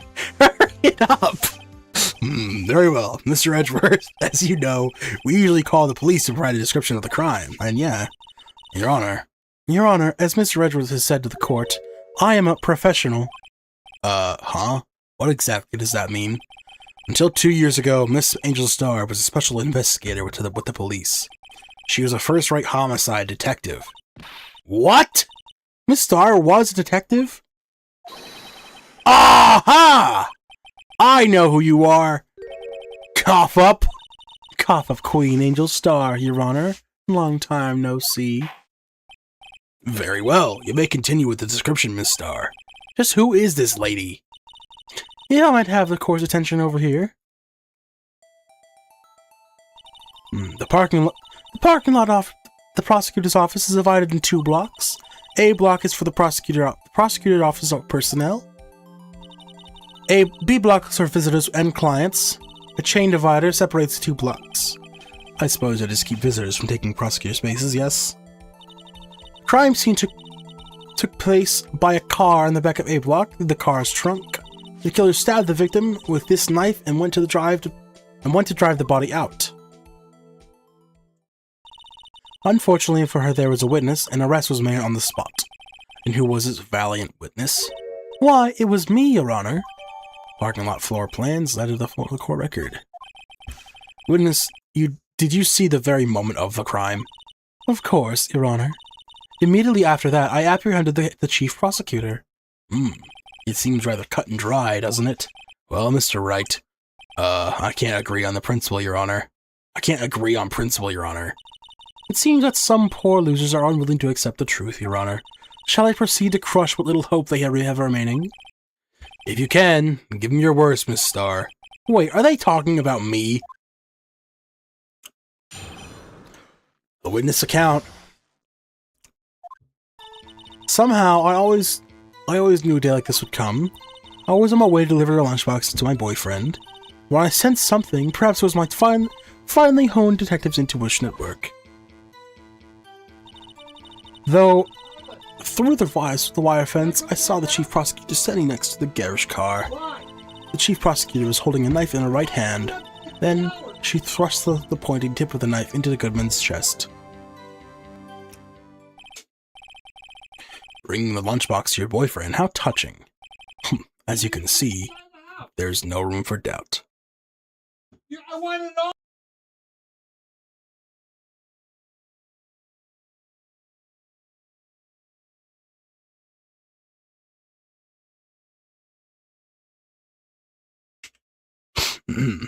As you can see, there is no room for doubt. The key point of your testimony seems to be nothing other than the point of the knife which you saw being stabbed into Detective Goodman. So, how does it feel to be so utterly crushed? I'm still thinking about that. It's merely a flesh wound, Mr. Wright. Very well, Mr. Wright, you may cross-examine the witness. Witness account. Somehow I always knew a day like this would come. How did you know? I respect the prosecutor's basic abhorrence of crime, yet their methods are ugly and twisted. Twisted methods will always lead to tragedy. The lunch lady's uninformed opinion is duly noted, given that they are used to erasing inconvenient evidence at their whim. Killing off a detective that knew too much is merely an extension of that. Miss Starr, do you have something personally against the prosecutors? I felt that I had found my dream job when I became an investigator. If I hadn't been laid off by those prosecutors over there, I'd still be one. Laid off? She was fired. To me, prosecutors are nothing more than worms. That said, I am a pro, as you know. My testimony is unbiased and flawless. Very well. You may continue, Miss Starr. I was on my way to deliver lunchbox to my boyfriend. This boyfriend, he's the detective. Not that boyfriend. He's a security guard. That boyfriend? You have several? Yes. This boyfriend, that boyfriend, and the other boyfriend. Care to join? The yet another boyfriend position is still open for applicants. I'll stick with the lunches, thanks. Note to self, the judge had to think before replying. The security guard room is in the lot to the A block. It's up on the second level, as you can see everything from there. That would be the room with the security sign. Incidentally, did you bring your lunchboxes by car? Since I am a visitor now, I'm parked in B block. So, she was in B block when she witnessed the crime. When I sensed something, perhaps it was my finely honed detective's intuition at work. So she was in B block. You sensed something. So you're saying you had premonition of the murder? It felt like, how would you say... Oh yes. It was like the feeling you get when you view a pumpkin chock full of seeds. I have no idea what that means. Speaking of detective intuition, Wasn't the victim, Mr. Bruce Goodman, also a detective? Yes, well, he was like a young cheese. A young cheese? A pale white cheese, not yet tangy with experience, but of the streets. A greenhorn. And I must be hard, yellowed, and sharp as a tack. Yeah, with the odor of an old cheese to match. Damn. In any case, there in the lot, I felt something stirring in the back of my mind. Through the wire fence, I saw the chief prosecutor standing next to the garish car. By garish car, you mean Mr. Edgeworth's car, yes? Mr. Edgeworth's? Incidentally, the knife with the victim was stabbed was also Mr. Edgeworth's, wasn't it? Indeed it was. What an odd case this is. And the person you saw, are you sure it was a defendant? I saw her from no further than 30 feet away. I am certain it was her. If she's telling the truth, we're doomed. Let's just do what we can, even if we don't have any proof, we can always nitpick. Witness, in your testimony, you clearly stated the following. Prosecutors are nothing more than worms, ergo, you are a biased witness. You might want to keep those silly opinions to yourself in the future, rookie. Huh? Rookie? Unless you're willing to risk the consequences of doubting me. I'll fry you like a fritter, crispy on the outside and chewy on the inside. That was inspiring. I believe I heard the tagline elsewhere. You could cry plagiarism? I may be regulated to the lowly post of a lunch lady, but my instincts are honed. Oh, she's a photo. A photograph? You took this? The moment I witnessed the crime, my reflexes took over and snap, I took a picture. In fact, it's one of my lunchboxes rigged with a camera. Oh. I suppose that's more exciting than just hanging around your neck. Witness, why am I only seeing this photograph just now? You think I'd show it to you, a prosecutor? Think again. My boyfriend works in the photography division of criminal affairs. Well, this is most certainly the defendant. Crime photo. A block. Uh-oh, that is unmistakably Lana Skye. So, what was the defendant doing at the time?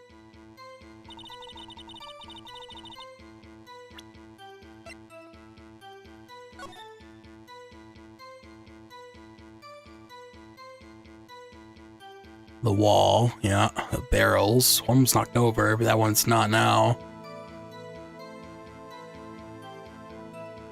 What's that jacket she's wearing?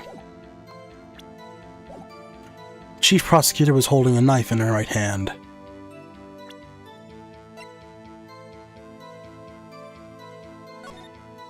No, she's not.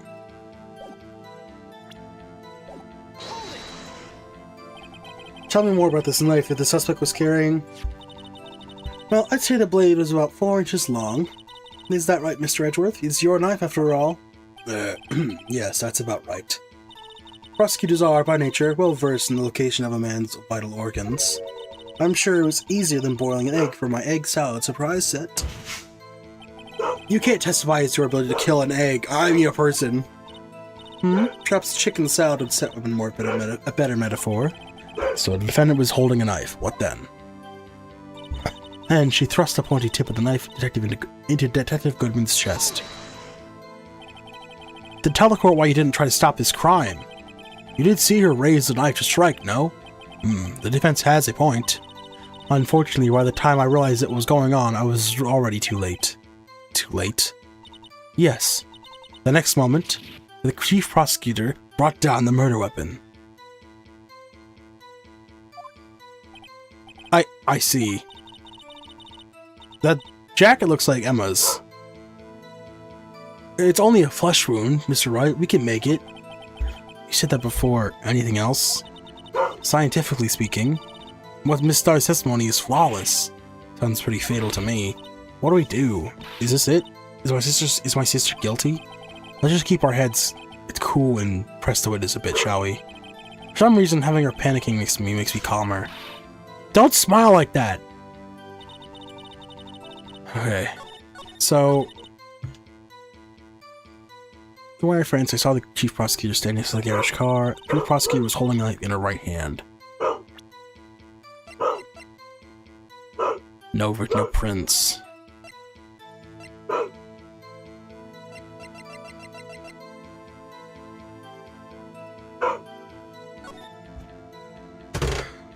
Doesn't look like anything on her right hand in this photo.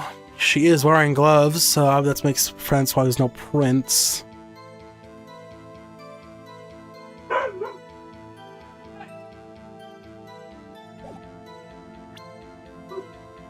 Moment of the crime, photograph panel. Okay, so I think it is this. Let me just save first, though.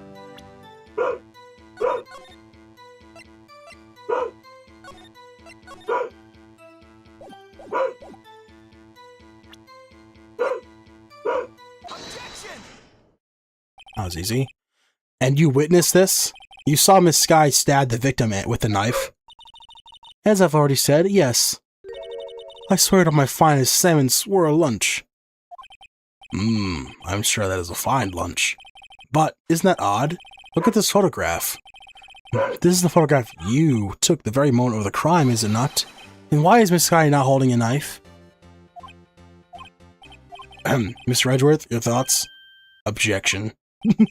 That had to be the weakest objection ever, Edgeworth. Yet, it was still stronger than your feeble mind, Mr. Wright. What do you mean, Mr. Edgeworth? This photograph was not taken the moment before the stabbing. This is taken the moment after the stabbing. And how could you tell that? Blood splatter. Huh? The dark crimson stains of the chief prosecutor's coat. But it's a black and white photograph. Yes, it is. Yes, it is hard to tell, but this could be blood. Well, Mr. Wright, I see no problem here. No problem, except you. Mr. Wright, are you going to just sit there and take that kind of abuse? You got a better idea. Fuck it. Wait, that contradicts what the witness said in her testimony. Namely, that she took the picture of the moment within this... Yeah. That she witnessed the crime. Well, it seems I was slightly unclear. My apologies. That's it? If you run out of lunch, you order seconds. Problem solved. If you don't like it, try ordering the jumbo-sized lunch from the get-go. Good advice. I'm not sure I understood it, but good advice. I didn't have time to stop her. Prosecutor's guy was cold, calculating like a robot. She killed without pain and remorse. It was a premeditated murder. Premeditated? How do you know? Look at the chief prosecutor's hands in that photograph. Well, are those gloves? Surgical gloves made of thin rubber, most likely. Why would she have those on? If it was not premeditated, she would not be wearing those gloves. Well, these gloves do seem to tell a tale of premeditation. Premeditated murder, a serious offense. Witness, add this to your testimony. The murder was planned, rubber gloves prove it.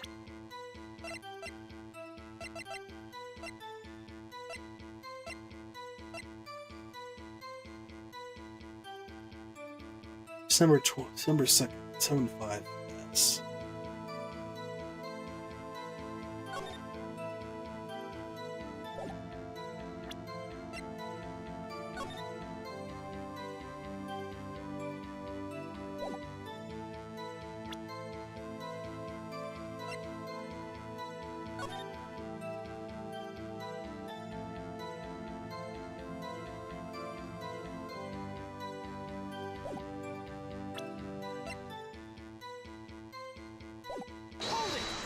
Where goes prove it? What if she was just in the habit of wearing gloves? Like driving gloves. Driving gloves? Dude, the gloves were admitted as evidence when the defendant was arrested. They were rubber gloves, the kind used for autopsies. In other words, when the chief prosecutor came to the crime scene, she came to do murder. It is the only possible conclusion one can make. Everything was planned. It was a premeditated crime. Ah! Impressive. I'm sorry they took you off the force, Miss Starr. This is bad. She's got them thinking it was all planned. If she can prove this claim, the trial's already over. I've got to think of a way to show that this wasn't premeditated. It's only a flush wound, Mr. Wright. We can make it. You say that before. Anything else? Scientifically speaking, Miss Star's testimony is flawless. Sounds pretty fatal to me. But what do we do? Is this it? Is my sister guilty? Let's just keep our heads cool and press the witness a bit, shall we? For some reason, having her panicking makes me feel calmer. Okay. Always knew daily like this would come. As my watch my boyfriend. I sense something, perhaps my family had intuition at work. No, the wire fence, I saw the police standing against the garbage car. Murder was planned. Well, let's prove it. Through the wire fence, I saw the chief prosecutor sitting next to a garage car.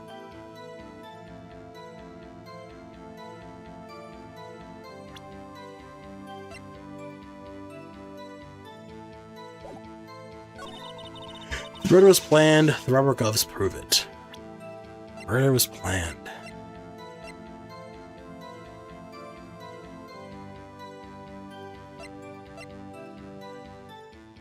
Died within an hour and a half of 4 p.m.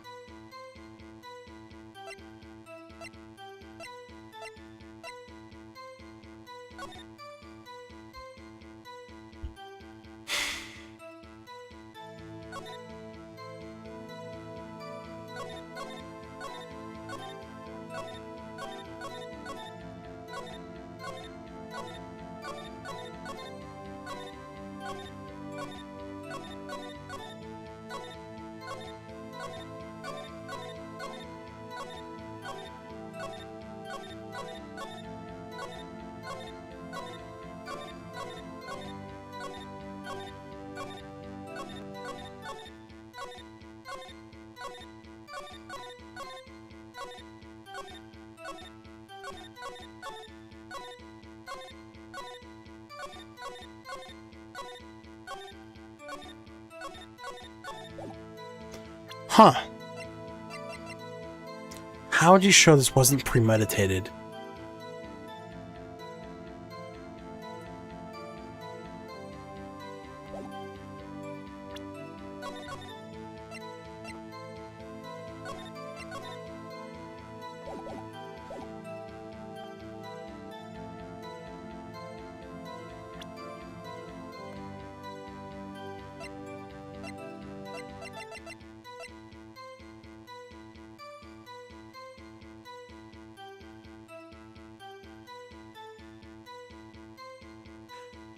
You know what? It's weird. The victim, this knife doesn't have a lot of blood on it. If it was stabbed and there's blood splatter, wouldn't there be more on the knife? Objection! Witness, do you know what this is? Are you trying to test me? I sell box lunches for a living, you know. That's a knife. The knife. The knife that was in Mr. Edgeworth's trunk. Indeed, it is my knife. What's with this case? The bloody murder weapon, a red car, all belonging to the prosecutor here? The defendant is the chief prosecutor for the district, right? Mommy, are prosecutors bad people? Hey! Defense has a request. We ask that the witness provide an accurate testimony. What's that, rookie? In your testimony, you stated that Lana Skye planned this murder, and that's why she was wearing those special gloves. Seems like a natural conclusion to me. The gloves is to indicate planning. However, why would she not also prepare the most important thing, the murder weapon? Oh, that's what you're going with? Oh, I thought it was the blood splatter. Oh. This knife just happened to be in the trunk of that car. Ladies and gentlemen, if you're going to plan a murder, you don't forget the weapon. Ugh. Wah! Order! Order! Order! Great, now the tide is turning in our favor. Great show, Mr. Wright. My sister's as good as free. Miss Wright, I believe the next lunch you'll be eating is humble pie. What? I hope you weren't deluding yourself into thinking that the tide has turned. Not over such trifling detail. But this shoots a hole in the whole premeditated theory. Bah! The prosecution would care less if it is premeditated or not. The only one who seems to care is that lunch lady over there. The defendant, Lana Skye, murdered a detective with a knife. That is the only thing the prosecution needed to prove. Nothing else. Very good, Mr. Prosecutor. I suppose you think you're clever now, but you know as well as I do that she planned on killing him. It was planned. Even if it wasn't, why would she have been wearing? I believe I'd like to hear the testimony again. Witness, please tell us only that you saw, not what you thought. How dare you? My powers of deduction are not to be underestimated. Really now. Okay. Angel's deduction. Lana Skye intended to murder Detective Goodman. That's why she called the victim all the way to the prosecutor's office. I am sure the chief prosecutor had a grudge against the victim. Nothing else could arrive at the human machine to... What? Nothing else could drive that human machine to plunge the knife again and again. It was one stab wound. Come on. The victim was summoned from the police department to the prosecutor's office. It does sound a lot like premeditation, does it? So if I ordered a pizza, does that mean I'm planning to kill the delivery boy? In any case, the defense may now cross-examine the witness. I already know what it is, I just want to keep pressing because of the story. Lana Skye intended to murder Detective Goodman. You've said that, but you haven't told us how you know. That's what I'm about to tell you, rookie! I believe what she just said is a mere prelude to the story she's about to tell. Try not to interrupt her again. Rookie. Never interrupt the storyteller. It's like putting a bun out of the cake hat. It's like pulling a bun out of the oven half-baked. Something's half-baked, you're right, and it's you. Try not to confuse the defense witness. They're not very quick on their feet. Now, why did you believe the suspect had intentions to murder the victim? Her actions speak for themselves. That's why she called the victim all the way to the prosecutor's office. You have no proof that this guy called him there. You have no proof that she didn't. Mr. Edgeworth, thoughts? There is no record of a call made on the defendant Lana Skye's phone. She might have written him a letter. Come on, you could have tried public phone first, at least. In any case, the victim came to the prosecutor's office where she was murdered.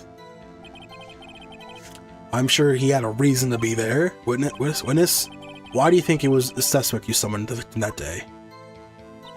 I'm sure the chief prosecutor had a grudge against the victim. What kind of grudge? Well, I wouldn't know that. Of course you don't. That's because she didn't have a grudge. Rookie. I have a lunchbox here. Now, what's inside? How am I supposed to know? See, we agree there is a lunchbox here, but we don't know what's inside. A person's life is like a lunchbox with pretzels. Won't you agree? Oh, I get it. That's why my lunch was so salty. This judge isn't very good with metaphors. The suspect had a grudge against Detective Goodman. Will you tell us your basis for thinking this? It's simple. Nothing else could drive that human machine to plunge the knife again and again and again. A human machine? That's a contradiction. Shut up. Please. Can't you find fault with something of substance, Mr. Wright? Note to self, Mr. Edgeworth's eyes smell like citrus fruit. You say again and again? How many times did she stab him exactly? We often say chop into 1,000 pieces, but we don't actually mean 1,000 pieces.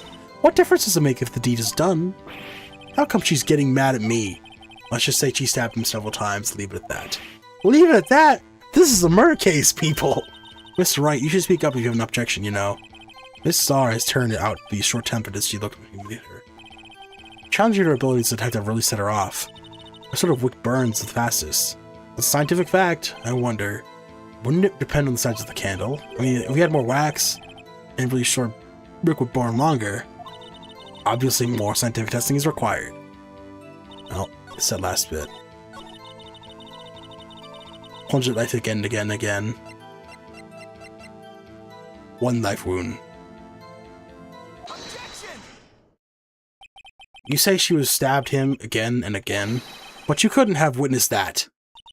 Are you testing me? Then I'll test you. My moss surprise. Ew. I'm afraid the moss is growing under our feet as we wait, Miss Starr. What do you mean? I shouldn't have to explain this, but take a look. The autopsy report states that death was due to a loss of blood from one stab wound. Aha! You're right! Good show, Mr. I did all that work! What a hunk! He's my hero, really. What about my objection? No one noticed. Well, witness. You got the crime scene set, right? Oh, thanks. I always believed that no one could ever mistake ketchup for blood, but now I realize that such mistakes are possible. So, you're saying you mistook something for blood. When she lifted her knife, I thought I saw blood on her breast. Splattered blood from her victim. That's why I thought she must have stabbed him at least twice. Then tell us what you saw when you thought that was blood. Testify! Her red muffler looked like blood to me. That's how ghastly the whole scene was. No!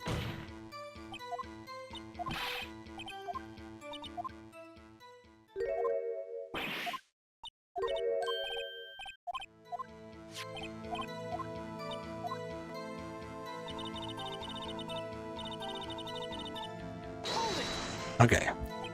Her red muffler? Yes, like a scarf. The chief prosecutor always wears one around her neck. Ah, shit. She could easily be hanged at a moment's notice, I suppose. Red muffler? Oh, that red thing. She can easily be hanged at a moment's notice, I suppose. She's right. This guy was wearing a red scarf, wasn't she? But wait, isn't it odd that you mistook that for spattered blood? Well, people often mistake my beard for a bib. What? A judge with a bib. That's why this place feels so much like kindergarten sometimes. Actually, to think I saw some traces of blood on her chest. However, the autopsy report is clear on this matter. There was only one knife wound. Apparently, Miss Starr is entirely sure of her own testimony. Mr. Wright, this is our chance. Chance for what, I wonder? Miss Starr has turned out to be short-tempered as she's almost met her. Oh, we already saw this.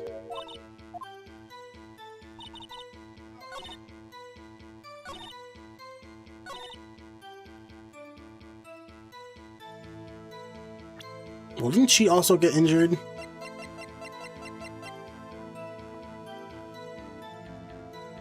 Wait a minute, she's not even wearing it in this photo.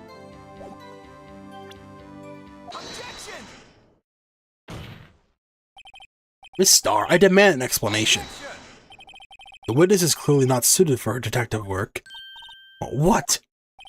The suspect was not wearing a scarf or muffler of any kind when she stabbed the victim, and you proved it yourself with this photograph. Huh? But that can't be! Only a professional lunch lady could be so utterly clueless. Congratulations. Perhaps we finally found your true calling in life. Harsh words, but good. In the end, Mr. Edgeworth prevails. What was my objection? Chopped liver? But it was there! A scarf! No, not that. But something red, really. Well now, where were we? The witness has given us an entertaining interlude, but back to business. What? Very well, witness, continue your testimony. You saw the crime and apprehended the suspect. Tell us about that. Very well. I do remember some things accurately, at least. Ultimately, we couldn't shake the most important part of her testimony. Most important part? The part where your sister stabs the victim. This next testimony might be at the moment of truth. Oh, it's gonna be texting me, hang on.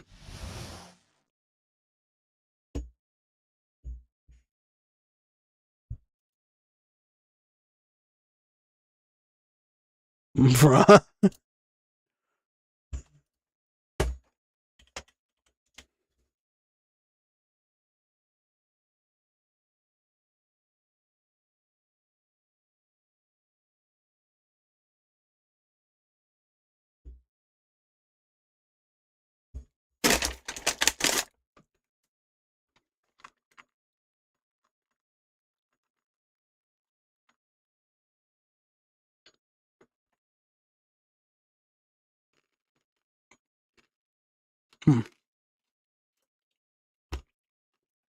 Apprehending the suspect.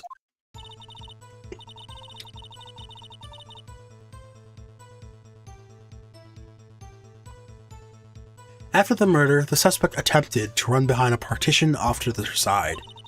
I quickly caught her, explained her rights to her, and arrested her on the spot. Ah, yes, when I arrested her, she mentioned the muffler. That's what had me confuse my earlier testimony. The chief prosecutor made an escape, but against Angel Star, resistance is futile. You're quite charming about this scarf, aren't you? I strike like a snake and I bite like a cobra. That's me, Angel Star. That wasn't a very good metaphor. First of all, a cobra is a kind of snake. Don't bother me with details unless you want to get bitten. No, thanks. Note to self, Mr. Wright is weak against poisonous snake bites. I think everyone's weak to poisonous snake bites. The chief prosecutor tried to resist, but her efforts were in vain. She knocked my hands aside, kicked over an oil drum. An oil drum? Hard to imagine. Oh, she's beautiful but deadly. A predator, this one. A leopard woman, rawr. Well, Mr. Wright. Very well, Mr. Wright. You may cross-examine if you will. Ugh.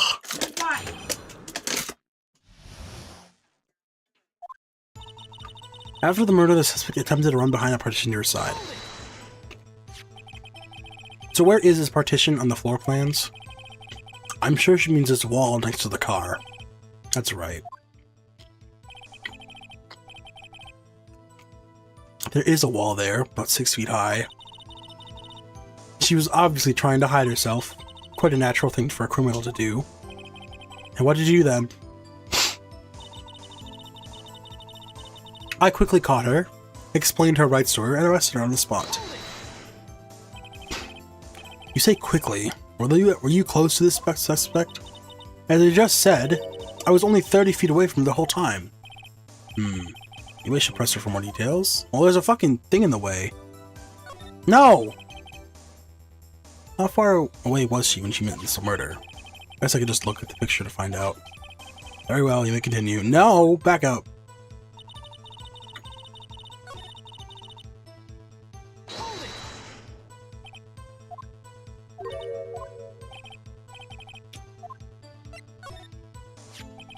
I like to see this on the floor plans just to be safe. Lunchland car was. She was the visitor, thus she was parked in B block. So you witnessed this murder from here? That would make it about 30 feet from the car, yes. Is that correct, Miss Star? Yes, that's right. But there's a chain link fence right in front of you. I went over it, of course. Amazing, the coffee queen, Lunch Lady Athlete, indeed. It would have taken her a little time to climb over the fence, so she couldn't have gotten to my sister that fast. Is there an over? There is an over. That fence is about 9 feet high, too. How did Miss Sky not get away? Ah, yes, when I arrested her, she mentioned the muffler. There's no way, she had to be in the room. She mentioned the muffler. Wait a minute! No, it is across the fence. It's clearly in that photo. She mentioned the muffler. What exactly did she say? If I remembered exactly, I would have told you in my testimony. Cheeky. Anyway, all I heard her say was the word muffler. Just that one word. So, what you heard wasn't just about talking to you or someone else. Yes, the chief prosecutor was talking to her phone. Her phone? She can't mean... By phone, do you mean this cell phone discovered at the crime scene? Yes, ultimately. Ultimately. My memory. He's just like a salmon heading upstream, you see. No, the court doesn't see, Miss Star. The chief prosecutor first attempted to use the phone hanging on the wall. On the wall? That's right. Near the car, there was an emergency phone on the wall. Apparently, it was out of order, so she used her cell phone. Indeed, the emergency phone was out of order that day. Good witnessing, witness. Good witnessing. Whatever happened to good testifying? You should, of course, add this to your testimony. Things I do to please this rookie defense attorney. The word muffler was overheard during the call made to Emma at 5:15. Muffler. I saw it all. I was trying to the phone on the wall, but I had to use her cell instead. Do you think you could restate your testimony for the court? Aha! I was going to ask the same thing. I only say this one time, so listen close, rookies.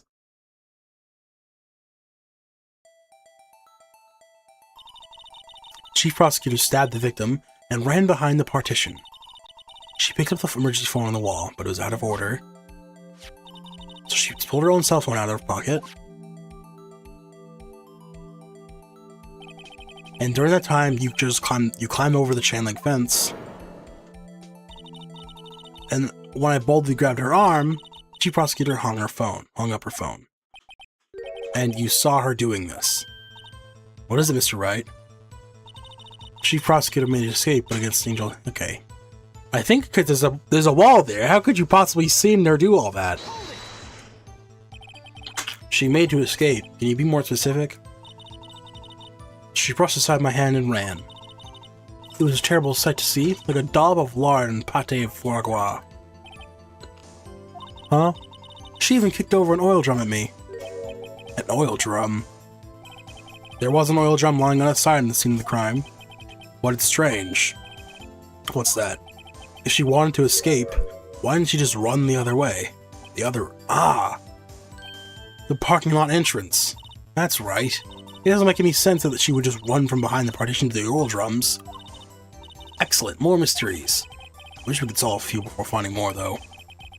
So Miss Guy tried to run? I'm sorry my sister is so suspicious, Mr. Wright. Not as sorry as I am. But she didn't do it. You have to believe me.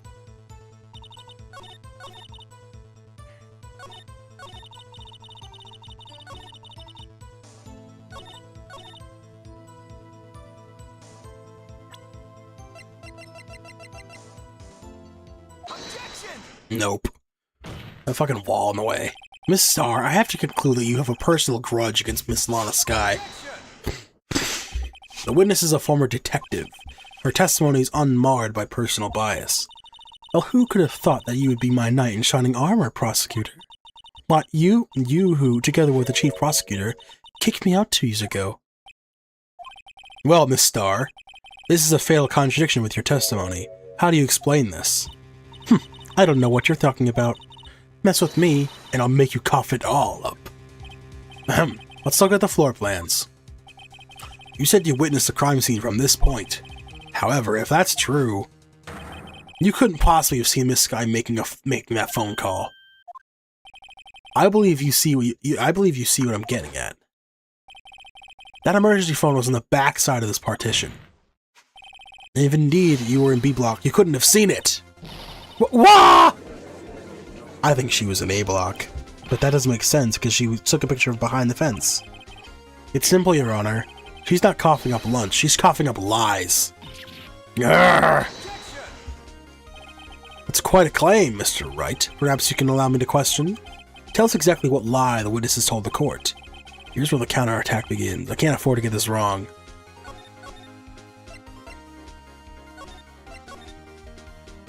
The witness lied about what she saw, where she saw it. Miss Skye tried to use the emergency phone, but it was out of order. What is significant about this fact? Nothing. Therefore, it would be pointless for Miss Starr to lie about it. Pointless to lie? I see. But say the witness did actually see Miss Skye using the emergency phone. It would mean Miss Starr witnessed the crime from a different location. A different location? How is that? Now that is a pointless lie if I've ever heard one. Before you call my lie pointless, at least let me tell it. Let me ask a question to our clever wordsmith, Mr. Wright. Just where was the witness when she saw the crime? All the testimony we've heard until now points in one direction. The place from now where Miss Starr witnessed this crime was here. Right here. Right here. Shit. If she was here, she could have seen the emergency phone. That's true. That solves the mystery. That would allow her to see the emergency phone, yes. But if she was there, she would have been able to arrest her well before she dialed her cell phone. Oh. You doubt my speed? I can run 150 feet in 9 seconds, you know. Is that really that fast? Not as fast as your witty rejoin. Really? Wait a minute. She's in the security room. That's glass.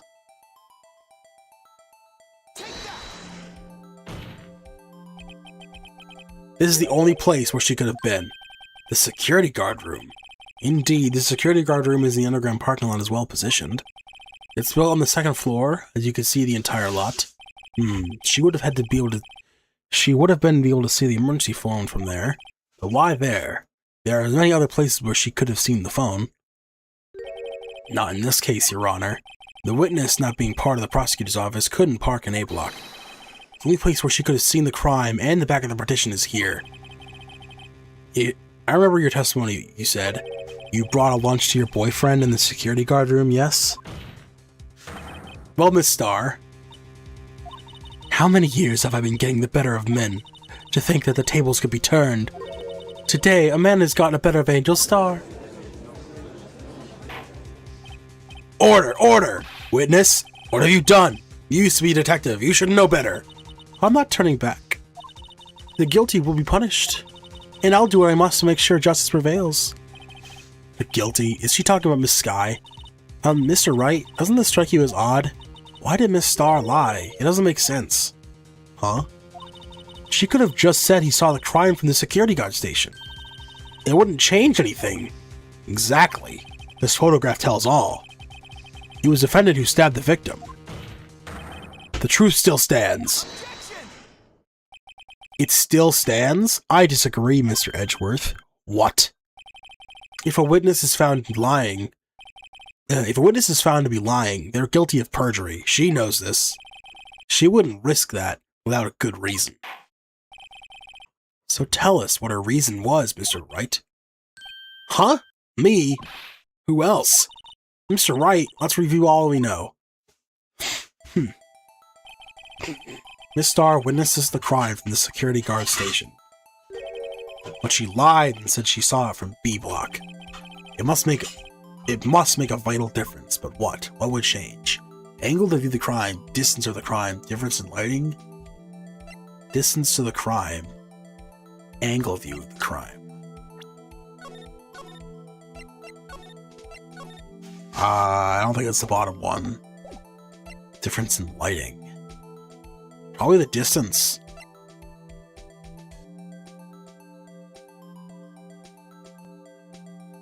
But if she said she chased her, she had to be close by.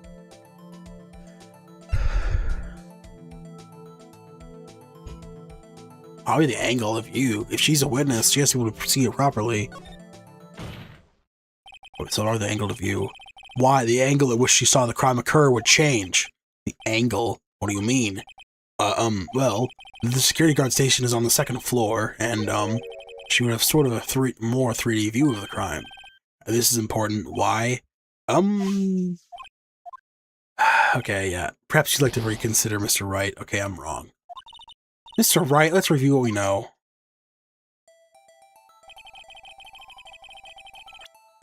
I'm just gonna load because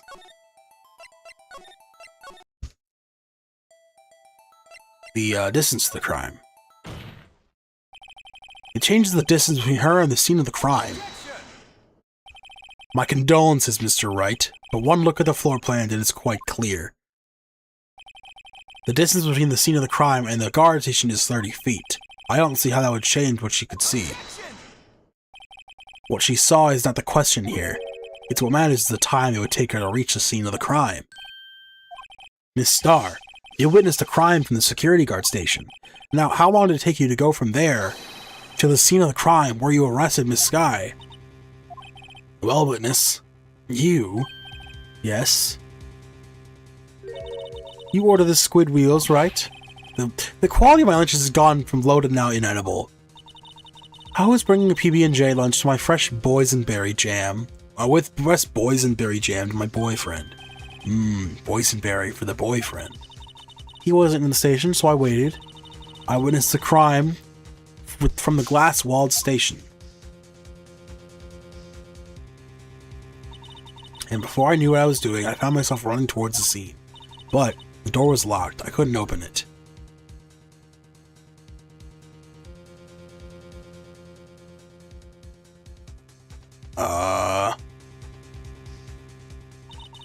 That's why I had to go through the visitors parking lot in B block. That's quite a detour. It probably took me at least 5 minutes to get to the scene of the crime. For 5 minutes! This changes things considerably. But it was that woman over there who the defendant's chair who stabbed him. I know it. I have photographic evidence. I swear it. I swear it on my finest plastic spork. You have a point. And the spork is a wonderful invention. Would you like another caviar lunch? Absolutely. Uh-oh. Mr. Wright, you have to do something. You can't have me eat that lunch. No. Do I have any evidence to stop this? I think I need more evidence before I go sticking my spork in the mess. Ooh, caviar! How it makes my eyes tingle. Mr. Wright, no evidence can win against raw power of caviar. It's scientific fact. The only thing that's left is your strong, persistent, deft powers of deduction. Let's screw that lid back on. Those overpriced fish eggs. 5 minutes between the witnessing of the murder and the arrest. Think about it. You could make a pasta in that amount of time if you like it al dente. I've got lunchboxes that tie pasta into nuts, rookie. I don't care. A 5-minute blank. Isn't that strange? Strange. If you were a criminal, what would you do with 5 minutes, Your Honor? Well, I guess I'd flee the scene. Hey! Don't get the wrong idea. I didn't kill anyone. But you have the instincts of a killer. You would run. But this time was different. Miss Sky dawdled at the scene of the crime. She even had her picture taken. No true criminal would act this way. It's inconceivable. Yarg! Well then, it seems we've come to the end of this testimony. The witness has a grudge against the defendant and blank her testimony. A blank in her testimony. Mr. Edgeworth, is the next witness ready to go? Unfortunately, I appear to have overestimated this witness' account of her professional history. We did it. We screwed that can shut, Mr. Wright. That was too close. I'm afraid that the cough-up queen has been dethroned. And with that, court is adjourned. Hold it! Crap. Now what? Mr. Edgeworth, you ordered the squid wheels, right? That's what you trying to voice top on me. I prefer not to take the defense's team's leftovers. Anything else to say? I might be able to save you. I have decisive evidence. What was that? Is this another one of those her trick lunchboxes? My apologies, but we have no further questions to ask of you, Miss Star. Ah. Is this your jumbo lunchbox? Woohoo! A triple-decker! Out of deference to the witness's determination, I'll allow one more testimony. God damn it. Let's hear about this decisive evidence. Like the Lunchland motto says, you won't be disappointed. What's she going to pull out of her lunchbox this time? A triple-decker. I should have mentioned those 5 minutes when I wasn't looking at the crime scene. And now? The matter of the victim's shoe. Did I not bring this up? 2 types of blood were found in the shoe. One, of course, was the victim's, and the other blood type, the matched that of the defendant, Miss Lana Sky.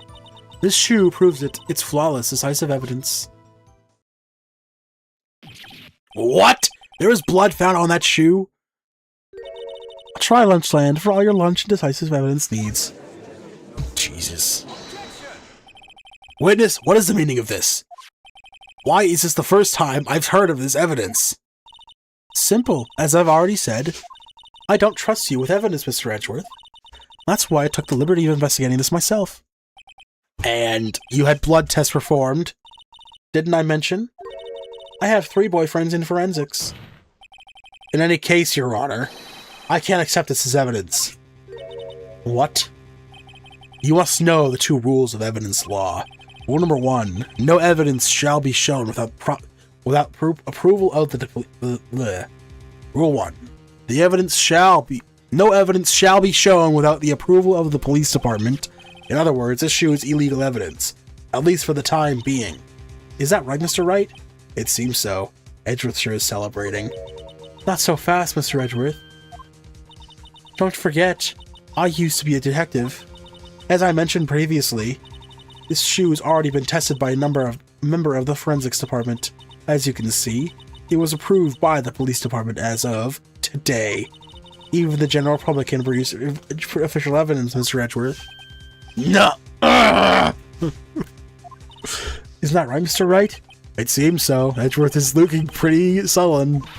You can at least study some evidence law, really. The prosecution's complaints notwithstanding, it appears that this evidence satisfies the first rule of evidence law. However, it seems you have yet another count against you, Miss Witness. Anything to ensure the guilty are properly judged. The victim's shoe, white enamel shoe, bears the traces of blood from Goodman and Lana Sky. Very well, Mr. Wright. You may cross-examine the witness. Can I just not? Decisive evidence. I should have mentioned those 5 minutes when I wasn't looking at the crime scene. Yeah, you should have. Why did you lie about those 5 minutes? I guess you could say I just wanted people to look at the results. The results. How many times do I have to say this? I saw the chief prosecutor stab the victim before my very own eyes. Compared to that, a 5-minute blank means nothing. Then why didn't you just tell the truth? Don't make me laugh. We're dealing with the most untrustworthy of the vile lot known as prosecutors. Falsified evidence, arranged testimonies, erasing and manipulating evidence. When you fight monsters, you need to use every trick in the book. This when the suspect is admitting she did it. But false testimony is the most despicable crime of all, Miss Star. Let's just get this over with. And now, to the matter of the victim's shoe. Did I not bring this up? No. And you found this shoe at the scene of the crime? I detained the chief prosecutor and notified the police department. I wanted to make myself useful while I was waiting for the police to arrive. So, like an ill-trained pooch, you snuck off with a shoe. I was afraid someone would erase the chief prosecutor's crime. This shoe is my secret weapon if that should happen. See this fashionable brass basket I have here? Carries more than lunchboxes, gentlemen. I'm happy for you and your lunchbox bag, really. In any case, you removed valuable evidence from the scene of the crime. Now tell us what you did next. 2 types of blood were found in the shoe. One, of course, was the victim's. So, you brought it to the forensics department? If you're going to submit something as evidence in court, you need it approved.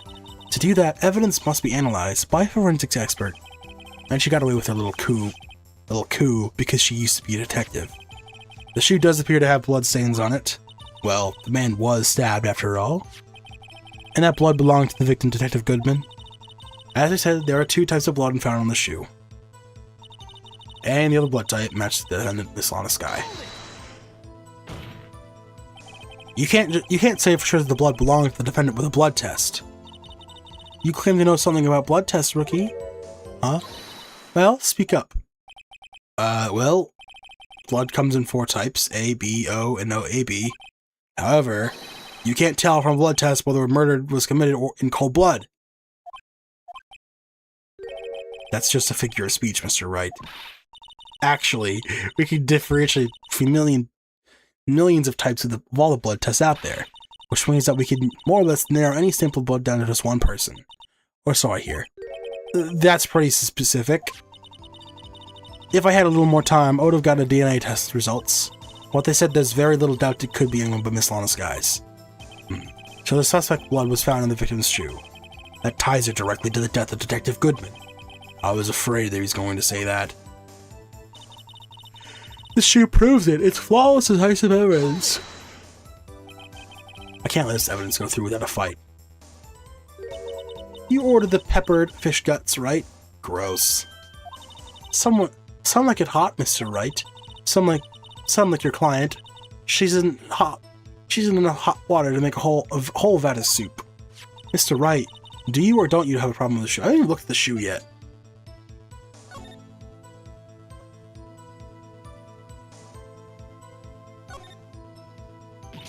Ah! There's blood in here too!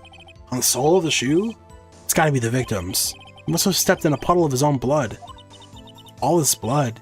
It's horrible. This blood might be an important clue.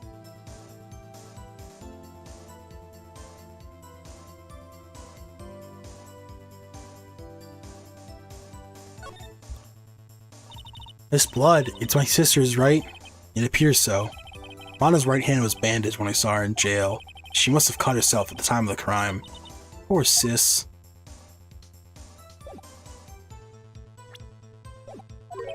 A problem? This is critical. Is there a problem with the victim's shoe? Yeah, there's a problem. If I'm not imagining things, I'd say there is one critical problem with this evidence. A clear contradiction. That gleam in your eyes. You're still young, rookie. I'd give you a peppered fish gut right now. But you couldn't take the heat, could you? Let's hear what Mr. Wright has to say. What is contradictory about the victim's shoe? Show us the problem with its evidence. It's where the blood is.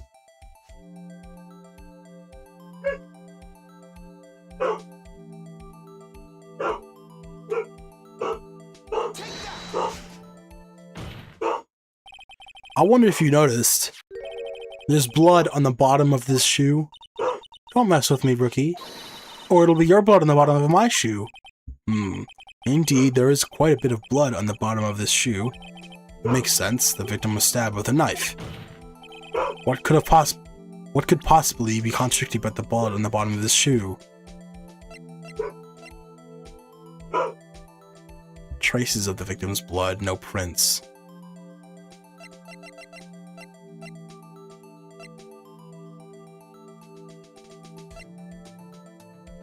There's no blood where the guy was murdered. The problem lies in the footprint. The footprint? Note that the bottom of the victim's shoe is covered in blood. Then, isn't it strange why there isn't any bloody footprints found by the scene of the crime? Ah! As you can see, there are no traces of any such footprints at the scene of the crime. That contradicts your claim about this shoe. This picture only shows part of the floor, so there could have been bloody footprints. Then where are they, Mr. Edgeworth? Because we checked the scene and we found nothing of the sort.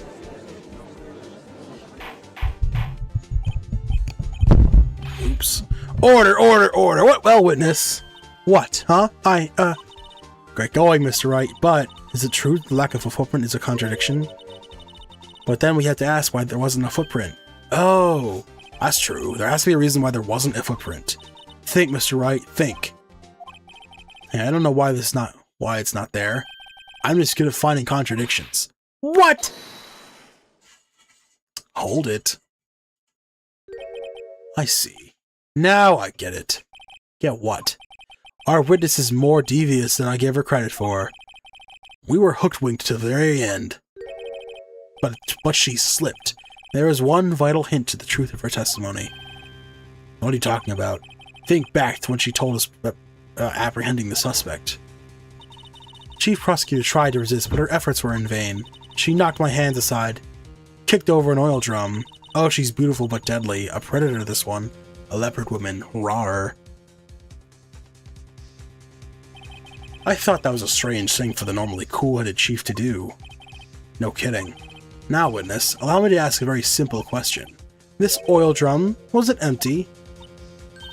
Oh, that? I'm not sure I like your attitude, Mr. Edgeworth.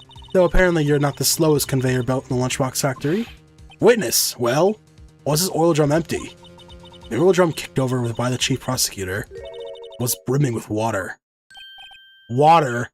What does that mean? Still don't get it, Mr. Wright. Do you want to know the reason she knocked it over? The real reason? Ah, you don't mean... Yes, the suspect knocked over the oil drum for one reason alone. To erase the bloodstains that would have become evidence against her. Ah! That ties out things up quite nicely. The bloodstains left on the victim's shoes tie her quite clearly to this murder. Then, after the deed was done, she knocked over the oil drum to arrest telltale signs. Why, that prosecutor especially, erasing evidence. That reminds me, Miss Sky's right hand was hurt. Didn't she say she had cut herself when she stabbed him? So that's when my sister's blood got on the shoe? Well, I see no reason for prolonging this trial. Mr. Wright, do something, please. What? What can I do? Your sister has confessed to the crime, and she tried to conceal it.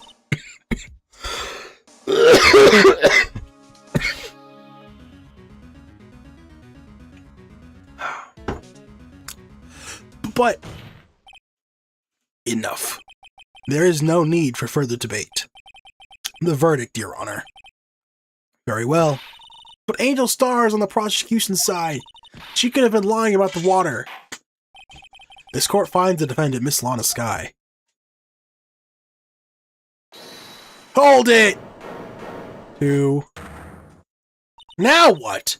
Little girl, what did you just say? Huh? Me? Did you just say that I, Angel Star, was on the prosecution side? Well, yeah, you are. You're saying my sister hid evidence by erasing the bloody footprints. Well? I thought you'd had your fill, but here you are demanding a second helping. Another lunchbox? Lunchbox called evidence. Wait, witness, don't tell me you have something else! No, the time for deliberations is past. Any further comments, and you will be held up in contempt of court. Your threats don't scare the cop-up, Queen. Look at this! Ay, Kai-vey. Wait, there's something in the muffler. Stab wound to the chest. A photograph. I had it just in case anyone had the gall to suggest that the white shoe didn't belong to the victim. I see no room for error in this evidence. Mr. Wright, wait. Look at the asphalt in this photo. Hey, it's clearly wet. Well, erasing the last trace of doubt from this court's mind. Immediately after the murder, the crime scene was washed with water. I'm sorry, Mr. Wright. I guess I couldn't help after all. It's not your fault. I knew I couldn't win in this case from the beginning, and it seems this is what the sister wanted anyway.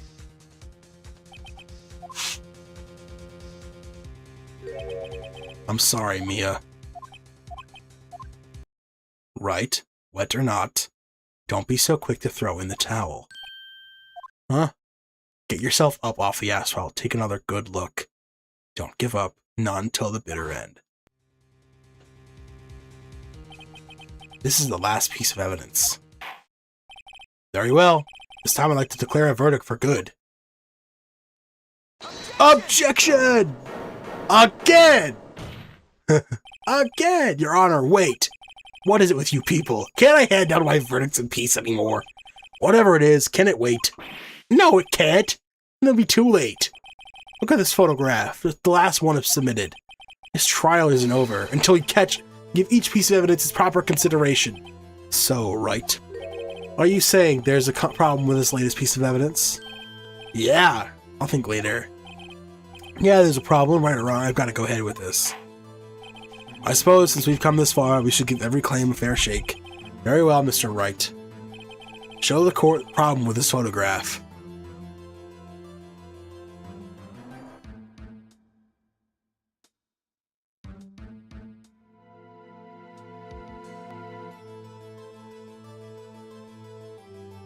What's in the muffler?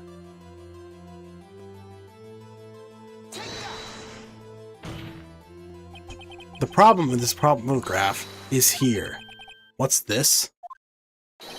There's something poking out of the car's muffler. Wait just a moment, Mr. Edgeworth. Your Honor.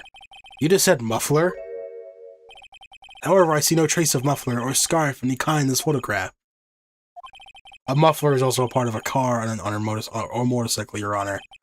Just think of it as part of the exhaust system, a pipe. Ah, I see. I see.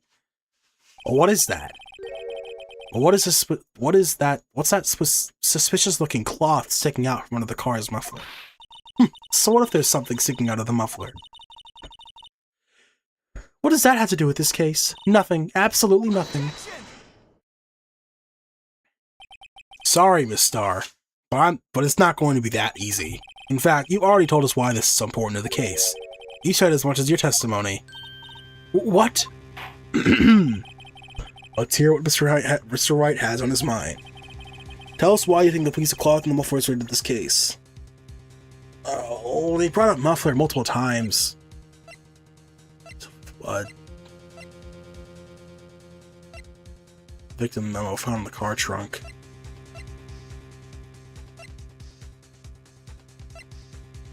I don't know. Tell us why you think the piece of cloth in the muffler is related to this case.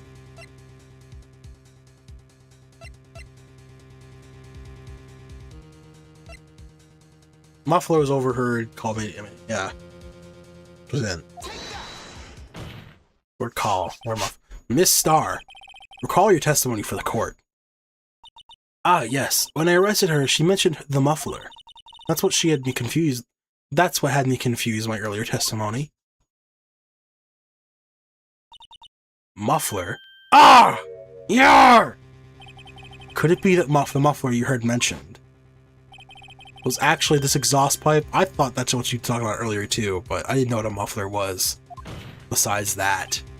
If so, that means this piece of cloth is vital evidence. Oh no! Rah! Well, what is it? Guess I want to go figure it out.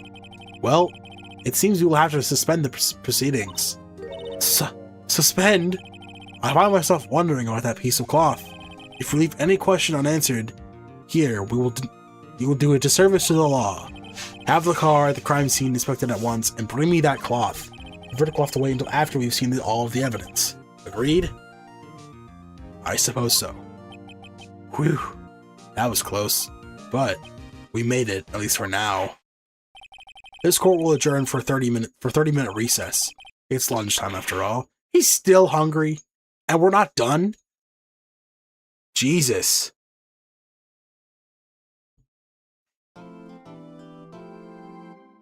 Yes, I like to save. Alright, give me one moment. I'm gonna go get myself something to eat because I'm actually hungry. So give me one moment, guys.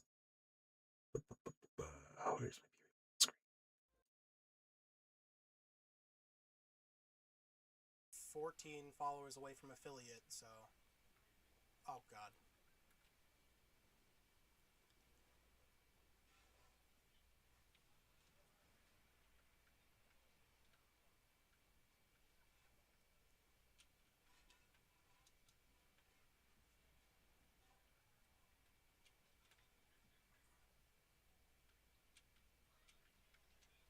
Oh, God. Yeah, this blaster is being a cunt. This is a full house. This is fine.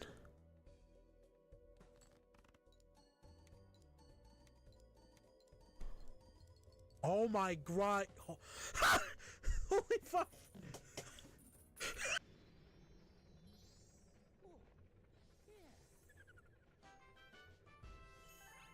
Six. 7. Mango? I don't know this reference.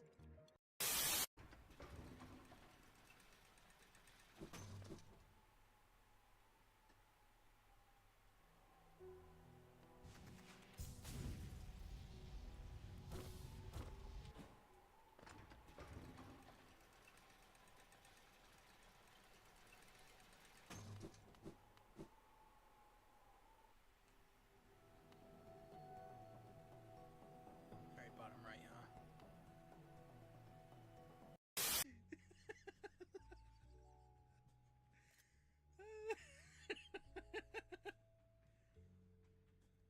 What?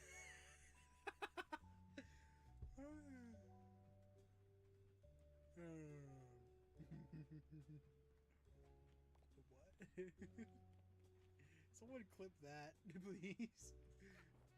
Someone clip that. That's funny.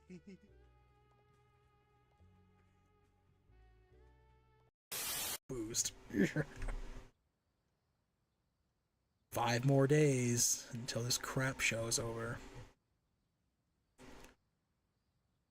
The special training for track and field contains an end time to leave. Well, is anything different going to happen on these or what?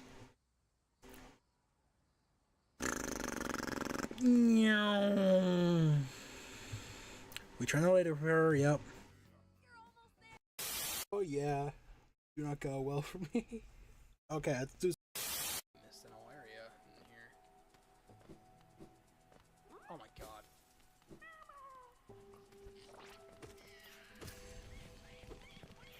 What? What? Fuck, dude, what was that?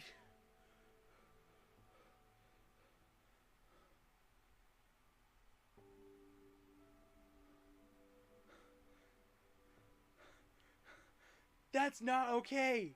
Oh my... A diamond? Oh, I gotta get this. I gotta lock in. Hold up. Fuck you, Miku. This is your last chance. Ready, here it comes.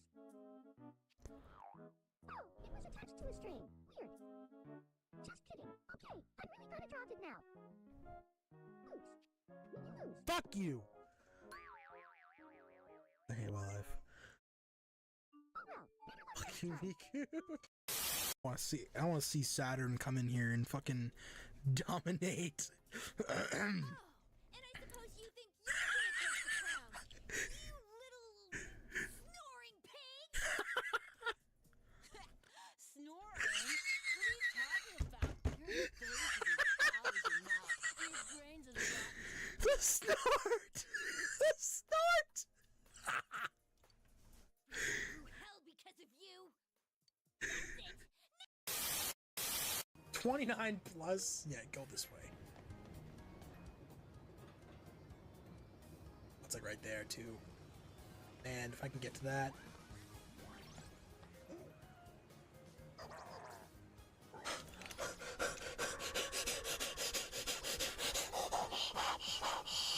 Oh,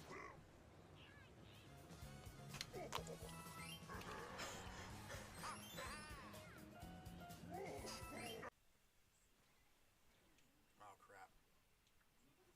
Don't you dare kill me, I swear to God.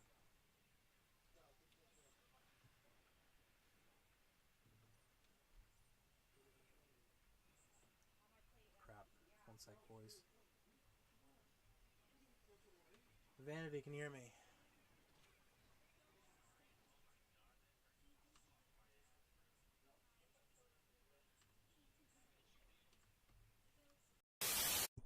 The Fox in a second. I'm just reading chat. Go up to her and mention the release date of Persona 5.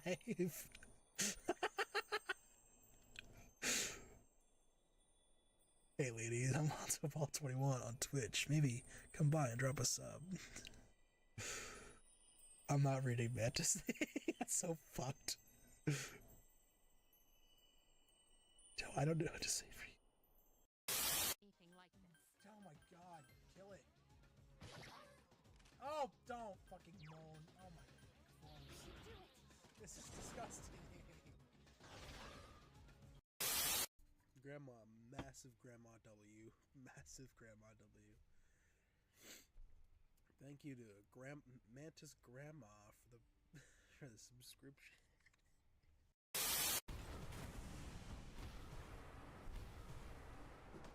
Is that all of them? Oh. Whew. Got it. Just spam that shit. You can click.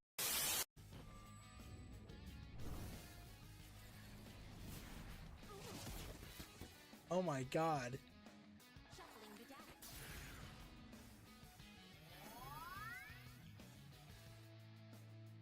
I bring you Megidora.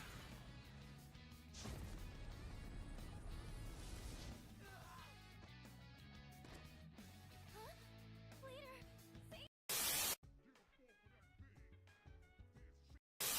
Oh, dude, you're so lucky. I stole a coin. Did you have another boo? How did you get another boo that quickly? Got 2 in a row. I don't know. Who's in first?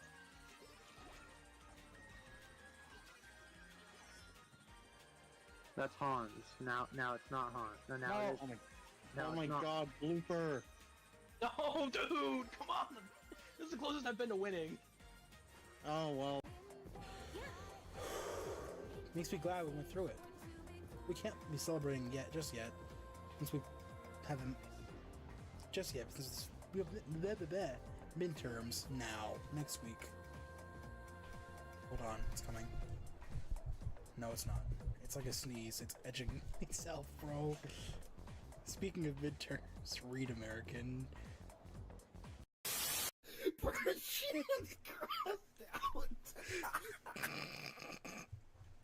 No, we're not watching Schlatt. Watching Ninja TikTok. Sorry, I won't do it. I won't do it. Don't do it. Shit! My I name said is Schlatt, and no! a couple days ago, I asked you guys to send me Schlatt, your shut the favorite fuck up. TikToks. Get out of here. Turn this off. Jesus Christ. For now, we are just fighting each other. I don't care what place we get. Oh my god, Agent, I you're didn't a even rat. do whatever just You're happened to you. a rat, Agent. You know that you're a I'm not rat. getting downloaded yet. Oh! Fuck! God damn it! Oh, Let's go. Damn yeah, it! Hans getting knocked back tonight. Shut the fuck What up, is virtual game Josh. chat? I'm too boomer for this. You're too what? Boomer. I'm too boomer for this. The You're youngest like person what? in here. 17, Welcome in, everybody, 16? joining on TikTok, and I 12. see you. Wait, dude. Oh, what the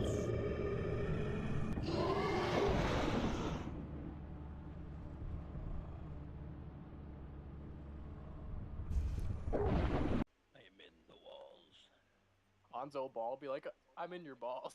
Shut up, bro. Shut up, bro. Oh, yeah, curse more. I already told her to curse more.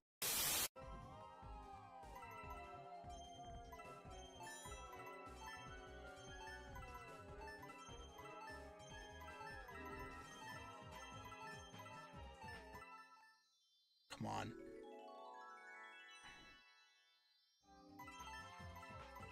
I'm right there! What?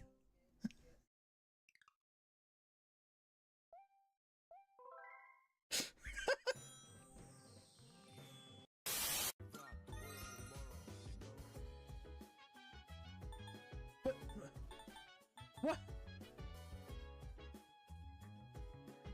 No! Oh my god!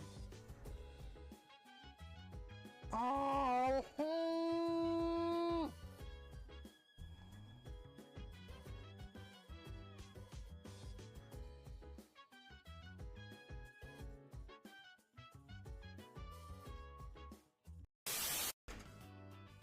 Yes, we hear you. I like that one though. I could really get used to this worry-free lifestyle.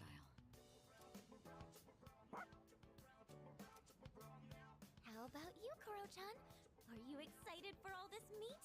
Yo, what? Yo. The celebration party continues.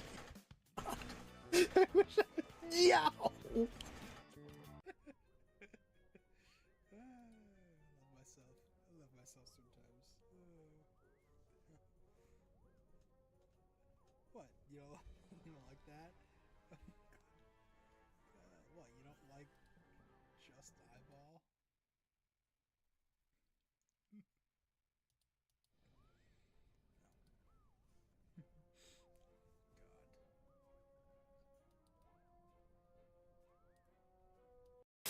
I'm not even a gamer. I see people with Nintendo Switch and claim to be gamers. They say, oh, I put 100 hours in this game and it's great. That's nothing. We can average over 300 hours in all of our games. Dear women, Pokemon is not a real game. The Sims is not a real game. Animal Crossing is not a real game. And Stardew Valley is not a real game. Mobile games are not real games. Pick up a PS4 controller and then we Can't hold anything. It's all too big. Why isn't there a mod to hold many big items at once? Oh god. Wait! What the? Hans didn't have the cat.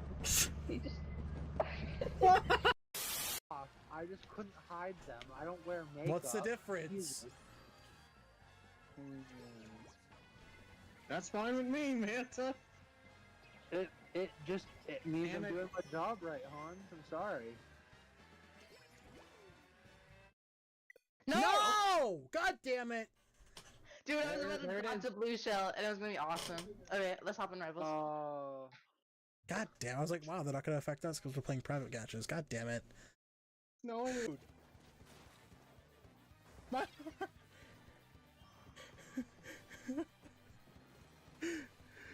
What?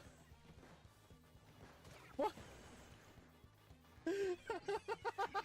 Can't even play right now. I can't even fucking play right now, bro. Oh, my hands are fucking shaking. Oh my god. I'm trained.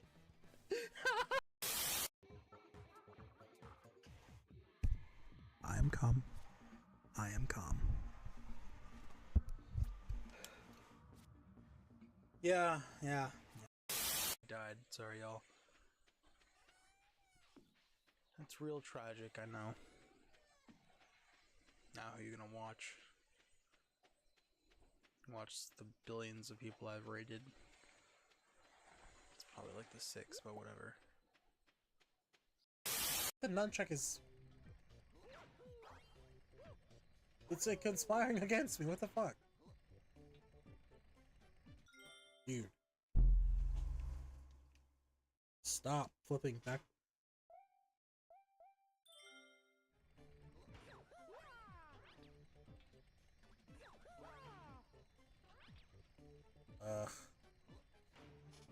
You know, that is way too short. That's not Nagasaki.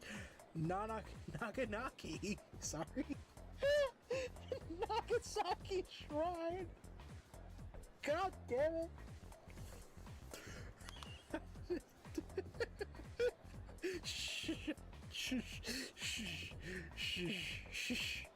At Naganaki Shrine, the last time I visited. What? Smaller, cramped housing, bad working condition, mystery meat, one dictator, Hans O Kim Jong-un. What? Hans O Kim Jong-un. That is crazy. We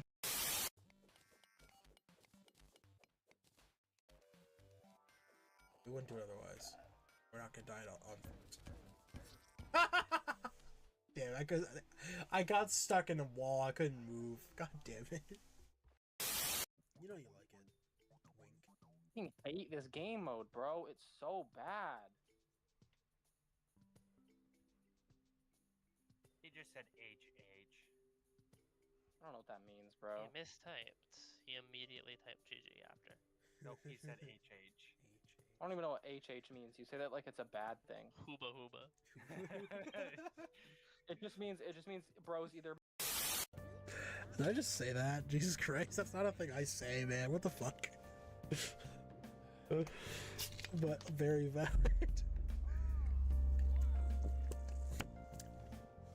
I would call that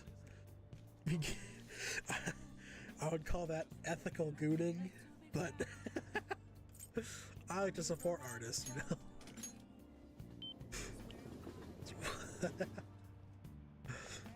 Ethical gooning. Go. No way. Go, go, go, go.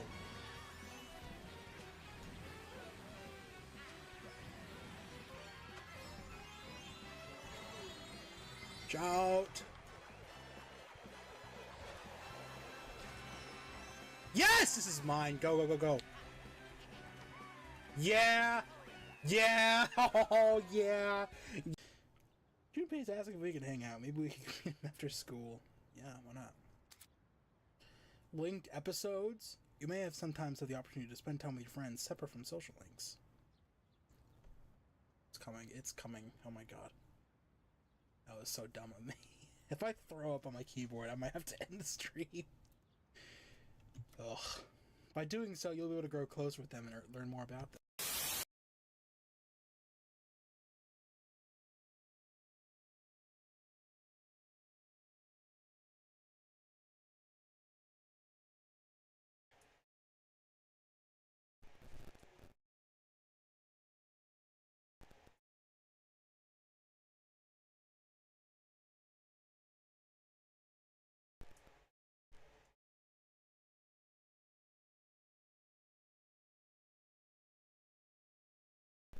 If it's not like, oh, you're good. You're a wrong person. What?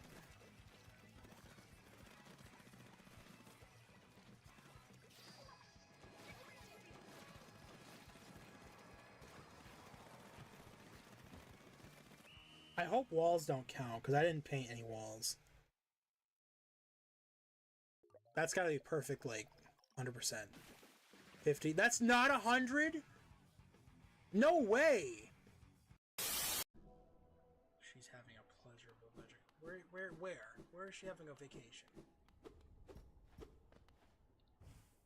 With all my hard-earned money?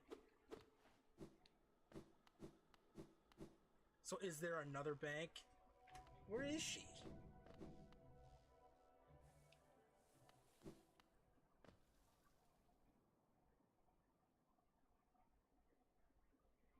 Pleasure house?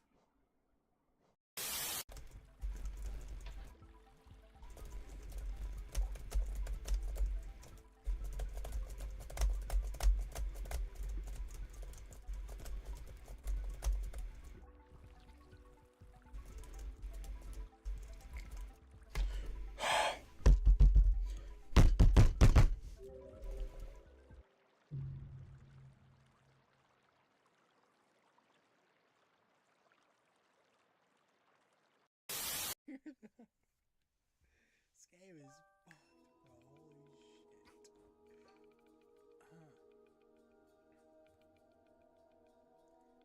Yep. The puzzle pieces are slowly coming together. Too bad Luna wasn't here for that. Unless she is and she's not talking.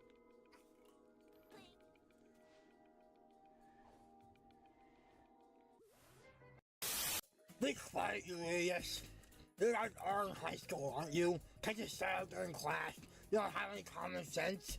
First of all, what Dara Deutsch on just time teaching you asshole philosophy. And since you're so nice, I'll straighten up your rotten attitude while I'm at it. Aren't you honored?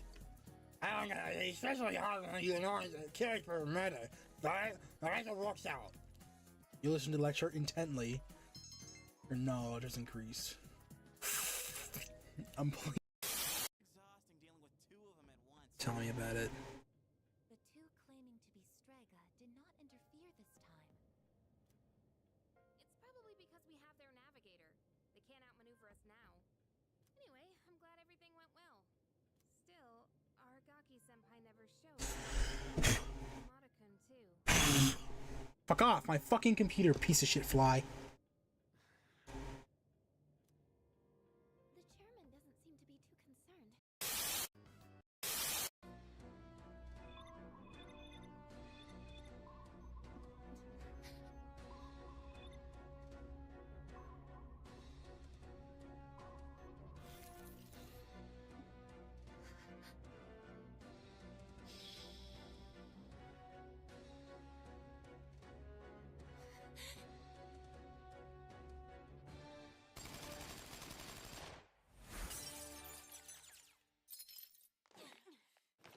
Expression of my negative psychic energy or whatever.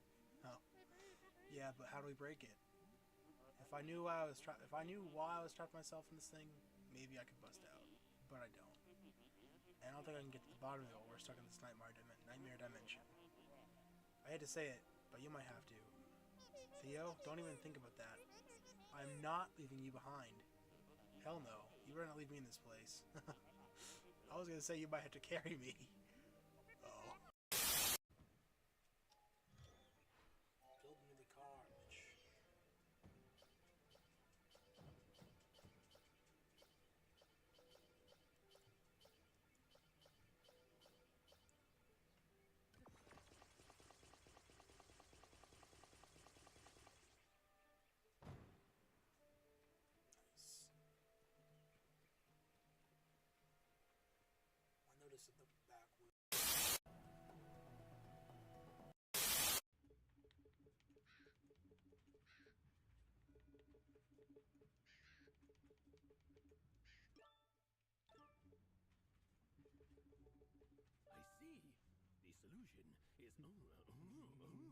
It was obvious.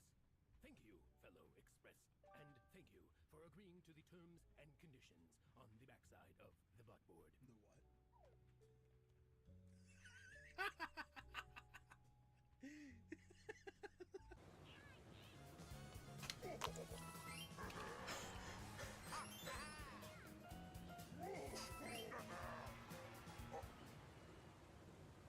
Oh my god. Give me my star back right now. Yes!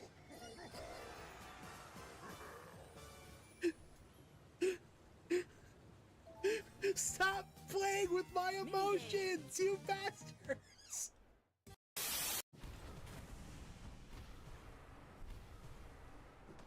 Is that all of them? Oh. Whew. Got it. Just spam that shit. You can clip that one too, Logan. I don't care.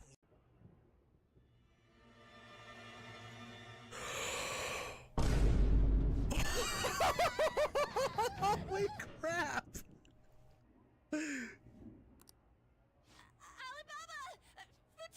Oh my gosh! I think Hans might win this just by percentage advantage. It's like anyone's game. There's a minute left, by the way, so. Yeah. Oh! Oh my god! Mario got the mushroom. Hans is the goat! That was sick! Mushroom. Oh, I got. That was. That was pretty funny, HansOBall.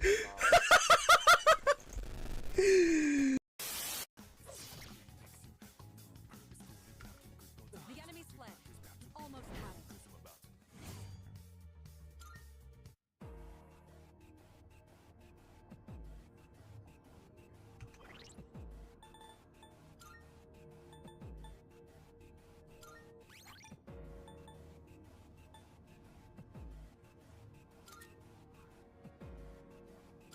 Age.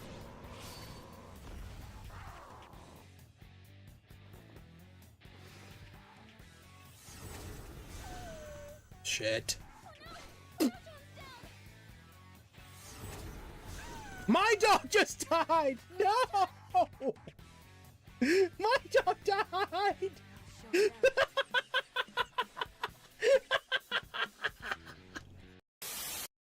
Elson, Storm, make deck saves. Okay. Storm, you get advantage because you're mounted. Okay. Because you have not Cavalier, you have mounted combatant. Oh, that's a nat 20. First shot. And a second one! Holy fuck, we're so back! We're so bad! God. I love it when number go up. I love it when number go. Oh.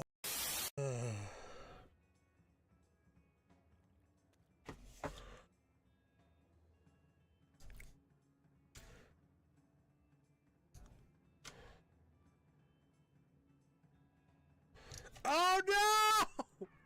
No! I didn't realize! No! I didn't realize what song this was! Son of a bitch! No! I.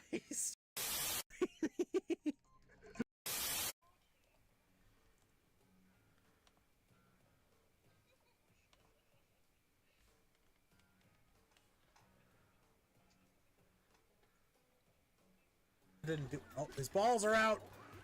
Oh, that's the weak point is his balls! Oh my god, that's fantastic!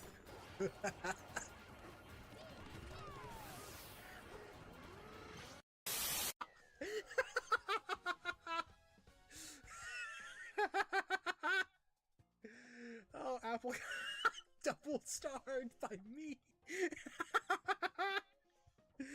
Oh, that's funny. That's funny as hell. Oh man, please.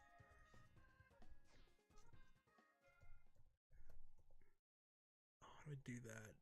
Someone clip that, please.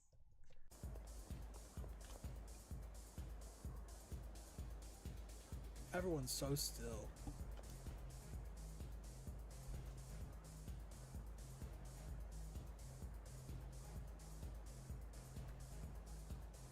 What is this dance? And when can it be added to Fortnite?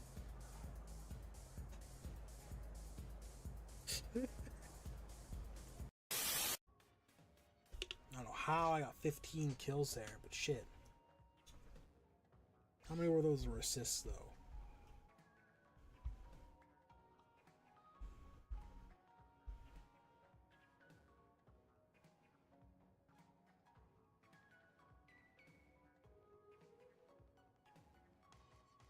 Okay, 12 of them were assists. Okay, that makes more sense.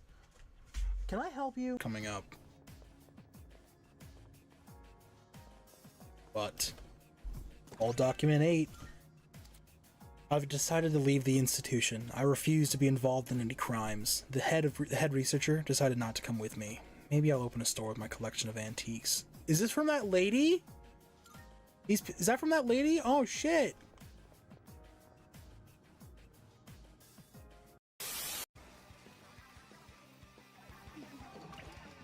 Oh, I was like, what the fuck? Why did it get so quiet?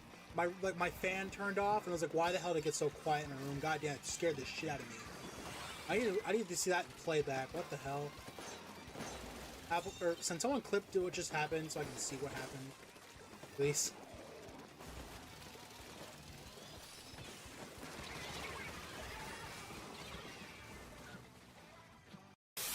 The game's unloaded as shit right now. Now phase 4. Oh wait. Oh wait. You were not joking. Oh, Why don't is worry. it so slow? It's depressing. He's sad.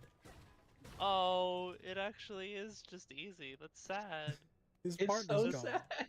That's fucked up, man. Some cylinder! So bad. Another one. This one not required. What the hell? It's a broken machine without its. Oh no! It does the thing in the middle. And it's sad. Oh my god. Oh.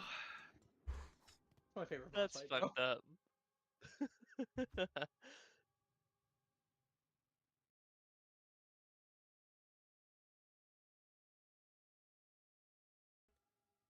What? My parry didn't work for that? Gear. Logan, can you...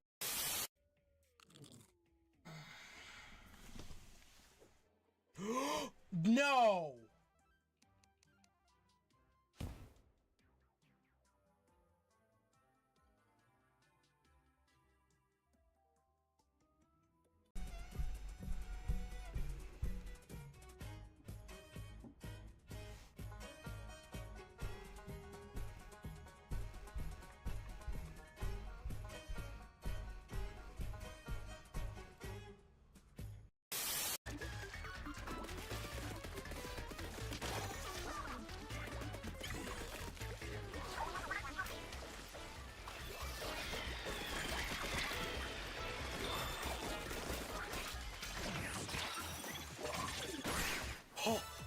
Oh my god.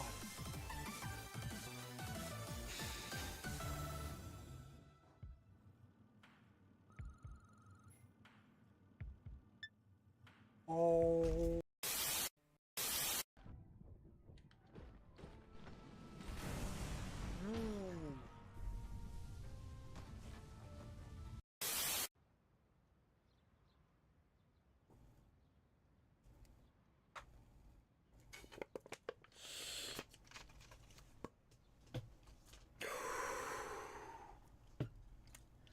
This might be a soundbite in the future. This is gonna be. They're talking over it. You think you're a gamer? Actually, you're not even a gamer. I see people holding Nintendo Switch and claim to be gamers. They say, oh, I put 100 hours in this game and it's great. That's nothing. We can average over 300 hours in all of our games. Dear women, Pokemon is not a real game. The Sims is not a real game. Animal Crossing is not a real game.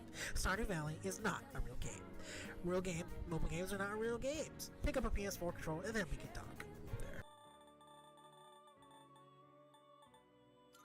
Oh, it seems you can't afford the fee. I'm broke! No! I found because I'm all out of money!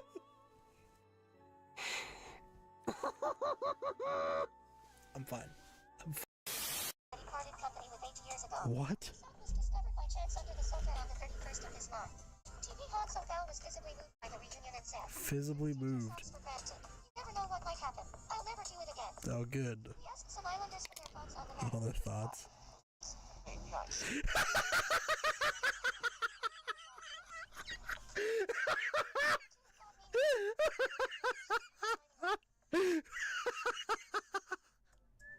Not dance response. Adeline, that's a valid question. I'd be happy to discuss how the monsters relate to your inner self. But right now, my inner self is stuck in it's real sick of stuck inside of this crystal. Oh, right. Don't worry, I'll break you out. How? Oh, nice.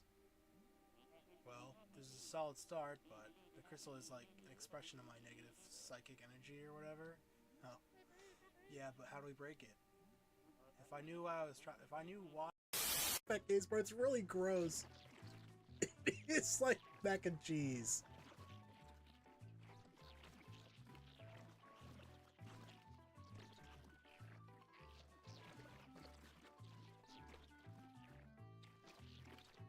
I don't like the way it squelches either, I'm not gonna lie.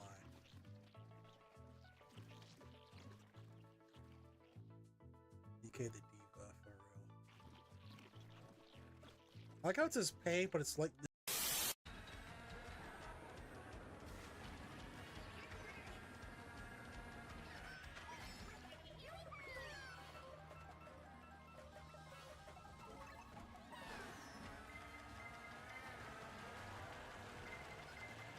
Probably should grab some of those items.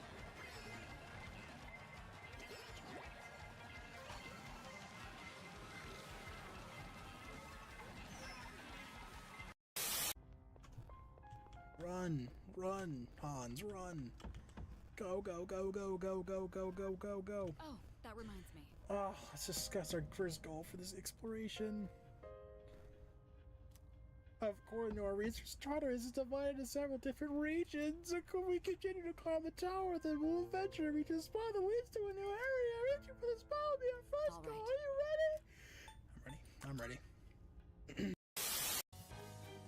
I'm okay. I'm here for time. Alright, I'm back. Where were we?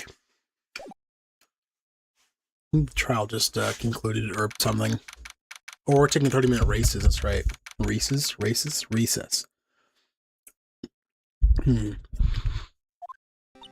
Mr. Wright? Huh? What? Are trials always like this with you? Like you're swimming up from the bottom of a lake about to reach the surface? No matter how hard you paddle, you never seem to get there? Pretty much. Except today we're swimming in quicksand. So what happened to your sister anyway? Apparently she got called off to the judge's chambers. Probably something to do with that piece of cloth. So, this is where we turn the trial around, right? Our only weapon, a tiny insignificant piece of cloth. I'm the one who's starting to feel tiny and insignificant, to tell the truth. Hola, partner. They say when you show a red cloth to a bull, it'll fire up its temper. That's what they told me when I was youngin', at least. Officer Marshall. Though I thought I'd come back and take a look to see how the trial's going. It looks like I'm late. They've got the home ranch locked down tighter than a fort enemy territory. That hard to slip out, huh? What's going on over there anyway? All the police are saying these last 2 days have been really on edge. Haven't you got enough on your plate with about worrying about other people, compadre? You'd be worried about the chief prosecutor's taste in mufflers, for example. Officer Marshall? The whole muffler thing didn't have anything to do with the scarves. She wasn't even wearing a scarf. You don't say. Now don't that just beat all.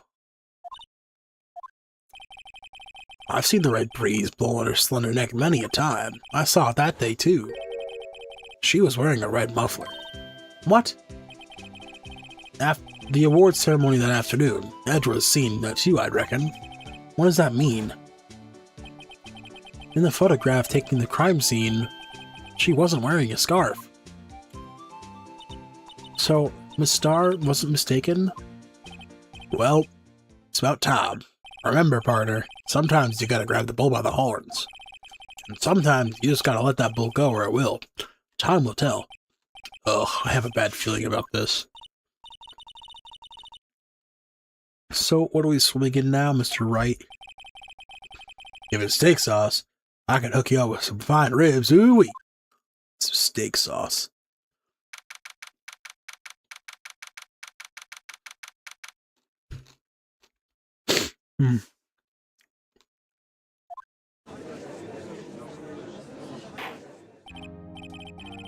I'd like to resume? What's up? The judge keeps looking over at the prosecution. Eee! Something wrong, Mr. Edgeworth? Your face is blue, your lips are purple, you're sweating bullets. That furrowed brow, those grinding teeth, those watery eyes. What's more, your eyes are unfocused, you're doubled over, your back is bad. Damn, bro! It can't be! This can't happen! I wonder what happened to Mr. Edgeworth. Well then, I believe it is time we continue on with this trial. During our recess, I had requested that the prosecution conduct an investigation. This is unacceptable! Seems our prosecutor is quite beside himself. Excuse me, knock knock? Who's there? Hi? What's with this guy? He did it. I'm just gonna say it. He did it. There's no way he didn't. A strange puffy aura seems to be filling the courtroom. Hey, the temperature rose 5.7 degrees when that man came in. Who on earth is he? It's you.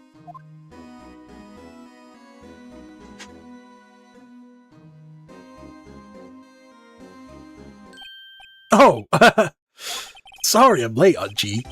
The boards are packed, it's just me. No long time no see, Unji. How you been? It's from much these days. Hello. No, I've been so busy.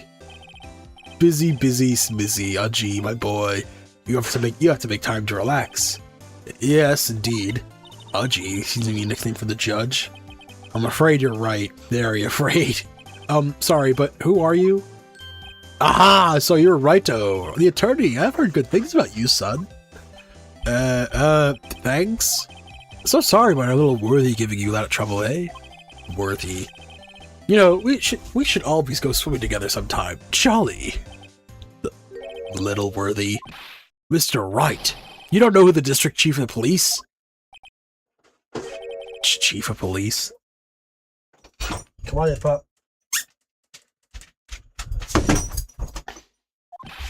He's the top-ranking police officer in the entire district. Okay. Name's Gant. Damon Gant. Pleased to meet you, everyone. So, what do we owe this honor today? It's been over 2 years since you last came into this courtroom, hasn't it? Well, it's Worthy here. It's Worthy here. Look at the poor fellow. I just thought I'd help out by bringing this. Hey, that's my sister's muffler. So Miss Star wasn't just seeing things. When the crime occurred, this guy really was wearing that muffler. But to think that it was stuffed in that exhaust pipe. On little Worthy's car, no less. Are you gonna do anything besides not do anything? What is that? SL92. It's really quite embarrassing, even for us. What is this? It's what you'd call a switchblade knife. Quite perplexing, this. Chief, what kind of outfit are you running? Mr. Edgeworth, how could they miss such a vital piece of evidence? If your investigators are this lax, how do you expect us to do our job? Now wait a minute, Worthy. I've no desire to hear your excuses. I'm telling you to wait. Or didn't you hear me? Have a look at this document where it says person in charge of investigation. There's no mistaking that signature, is there, Miles Edgeworth? That's not fair! On the day of the crime, you're heading the clowns because you got that award. I know how you feel. But you're the person in charge. I expect a written apology. What? Are you serious? Don't be too upset. We'll find a way to clean up this mess that you made.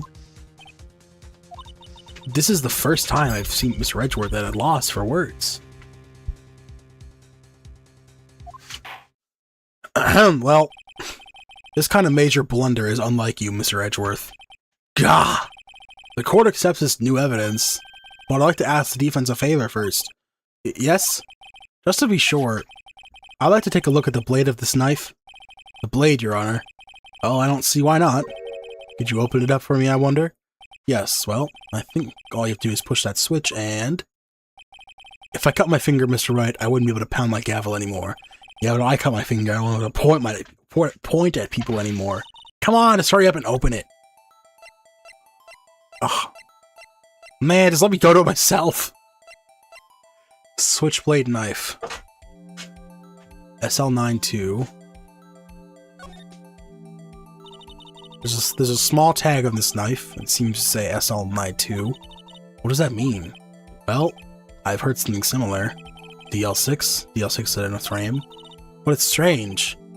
What is? I'm not certain, but I get this feeling I've seen this somewhere before. Letters like this, or letters that look like a lot like this somehow. There's a mark on the knife. Also with the blade itself.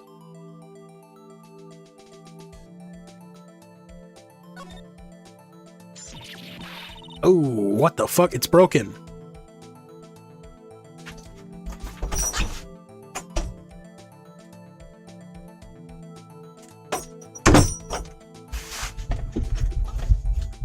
Why? Don't scare me like that. I'm the one who's scared. Look at this knife blade. The tip is broken off. And this dark red stain. Blood? Switchblade knife added to the court record.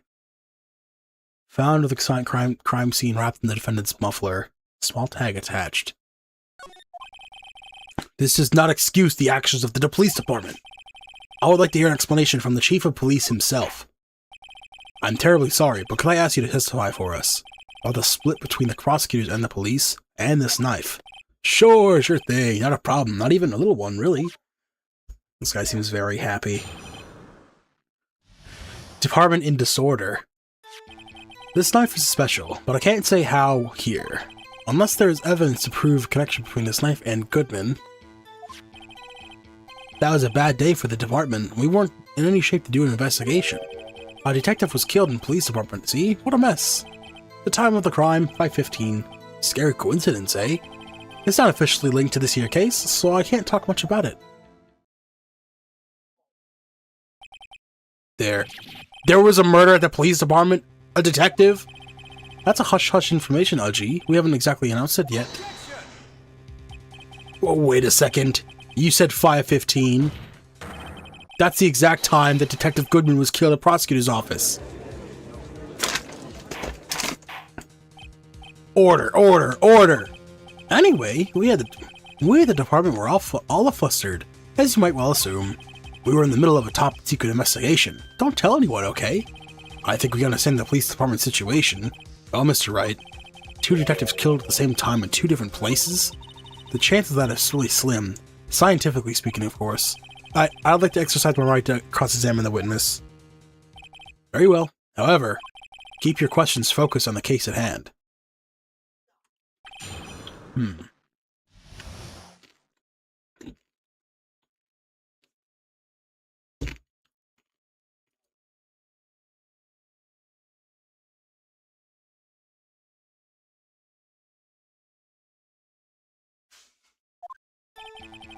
The knife is special, but I can't say how here. Excuse me, special? Hard to come by this particular knife anywhere else. Might that special thing be this little tag? Oh, sorry, Righto, but I can't say that now, not that. We've established that the knife in Goodman's chest was this knife. Now, why was there another knife at the scene of the crime? That's quite a mystery. And like a mystery, it's wrapped up in something, a muffler. Unless there is evidence to prove a connection between this knife and Goodman. This knife was found on the scene of our crime. I think that makes it connected to the case, don't you? See, there's a lot of things that go on at the department I can't explain. It's delicate, okay? Sorry, Righto. Maybe there's something about the knife that will give us a clue. Let's examine that knife while we can, okay? Evidence that links this knife to Detective Goodman. I think perhaps the pieces are falling into place. I just try to present you the piece of evidence that didn't have me stumped all this time. Probably the note. 67S itself. Wait. SL.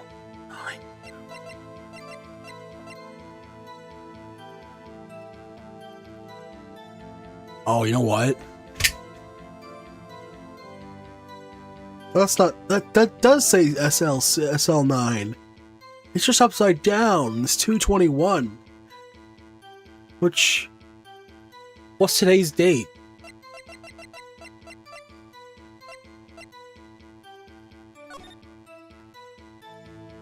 Yeah. So how are things down at the department? Nothing's upside down. That was a bad day for the department. We weren't in any shape to do an investigation. Something happened at the police department too, huh? You got a good look in your eyes. There, righto, my boy. Sharp. Hungry. So, something did happen. And why wasn't I informed? Why weren't you informed? Well, why didn't you ask? No matter. I understand you were busy. What with Lana's case and all. Well, what happened? What happened at the police department that day?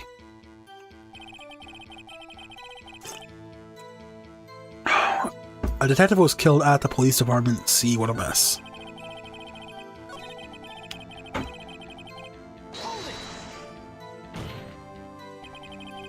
On the same day the detective was killed in the prosecutor's parking lot, another detective was killed at the police department. That's a fact. Surprising, isn't it, Udgy? I'm at a loss for words. And the perpetrator? Do you have a suspect? Well, there was a suspect. Just arrested him, in fact. Just arrested, that was quick. But there's still a lot of unanswered questions. Maybe you could help, righto? I suppose I could help, if you help me by giving me data on your case. Ooh, good one. This kid's sharp. Okay, here's the deal. I'll tell you one thing and one thing only.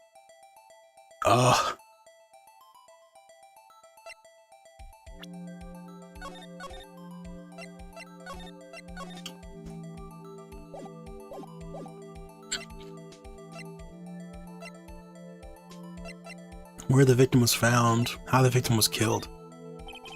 Well, how was the detective killed?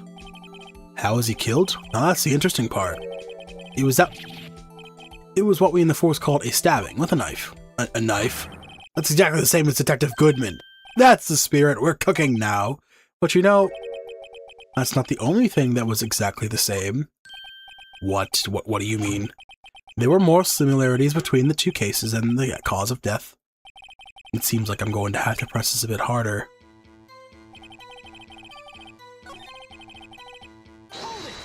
Go back and see if we can target those other two.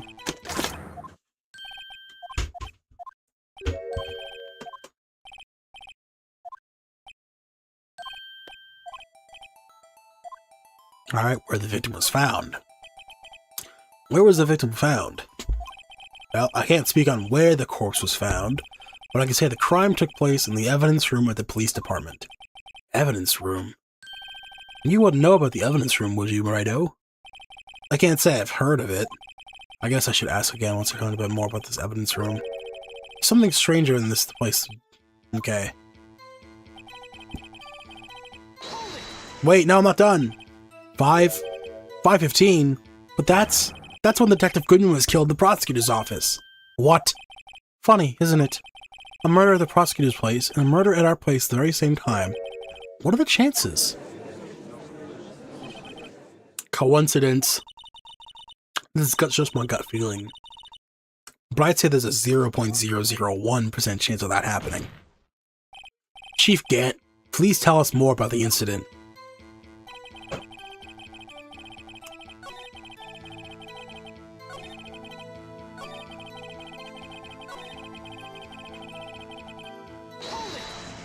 Come on.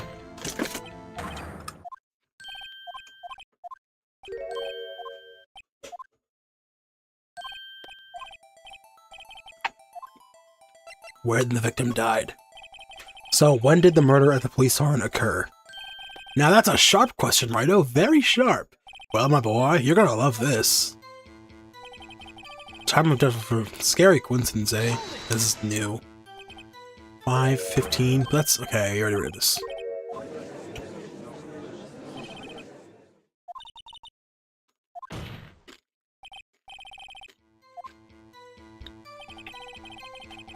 It's not officially linked to this case, so I can't talk much about it. How can you say there's no connection? How? Because I'm the chief of police. I can't just say anything I please, Righto. You understand? Try to understand, Righto. Well, if you can prove there is a connection, more power to you. Maybe there is something that ties the two murders together? Whatever it is, I better find it and get to the bottom of this. 2 detectives were killed at 5:15, 1 at the prosecutor's office, and 1 at the police department. That can't be a coincidence. And that knife. SL92.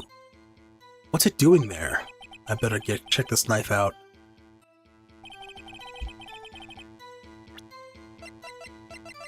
Let me just double check, make sure I'm not going nuts.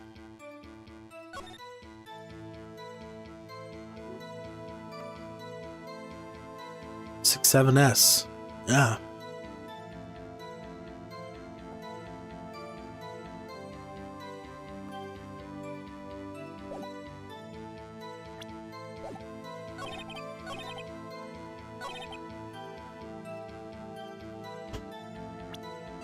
Let's try presenting this.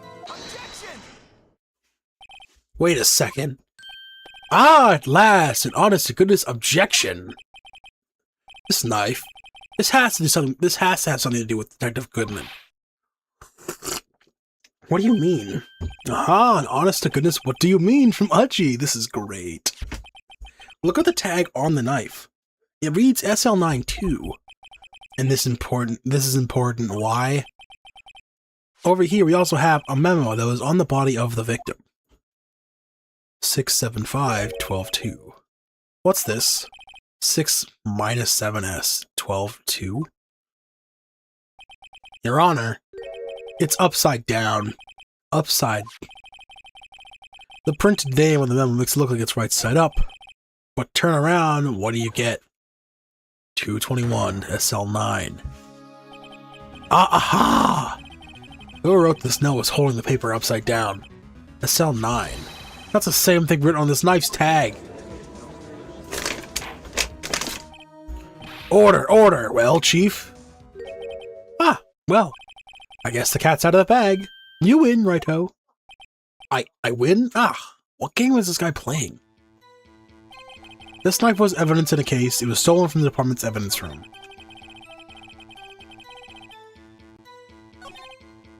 What, that wasn't it?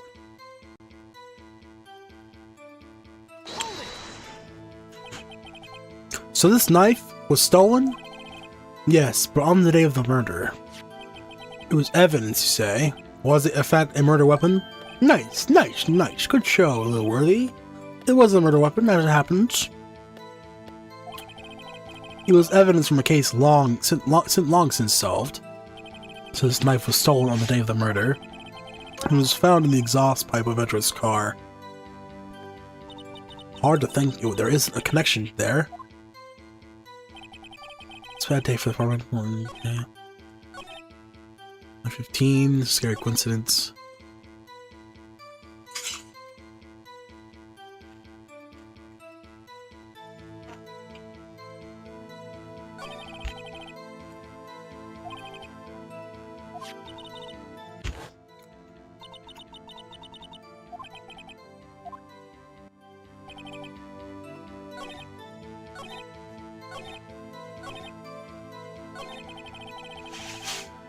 I'm not sure. This one's kind of tough.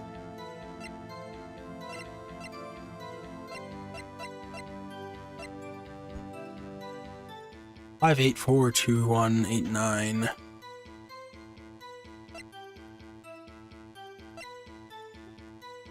Five, 12.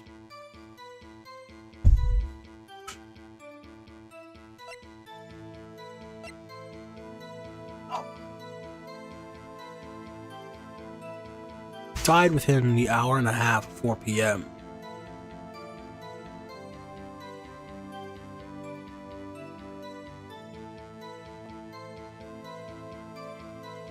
Well, this gives us an hour and a half of time to give us, so maybe that. Muffin was overheard to call me to Emma at 5:18.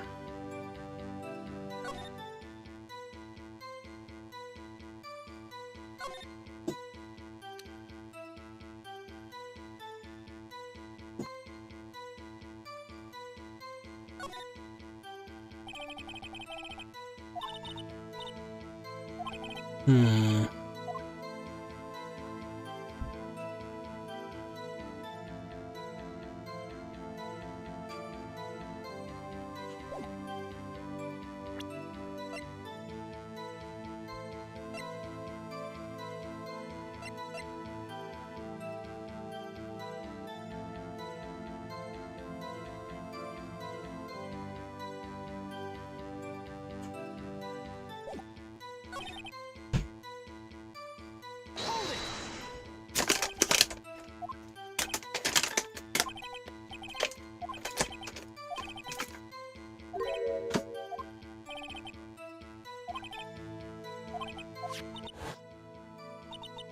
And that knife, what was it doing there?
Okay. Surprising, is it Udgy? Lost for words.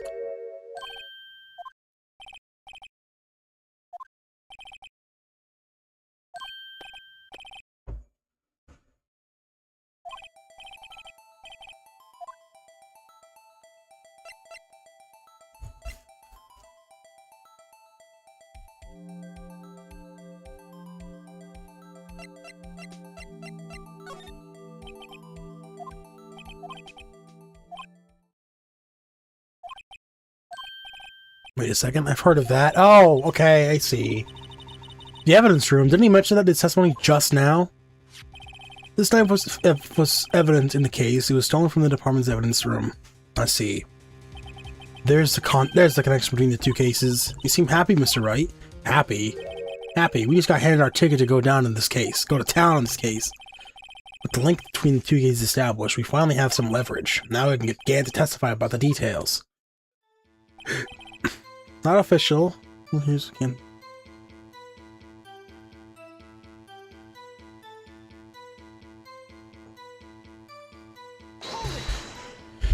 Okay, so we know now properly. Chief, the defense's position is simply this. The connection between the two cases has already been proven. You don't say. Well, out with it, Righto. What's your connection? Yes, out with it, Mr. Wright. The connection is a place mentioned in the testimony we just heard. I found in the lot was stolen from the police department's evidence room.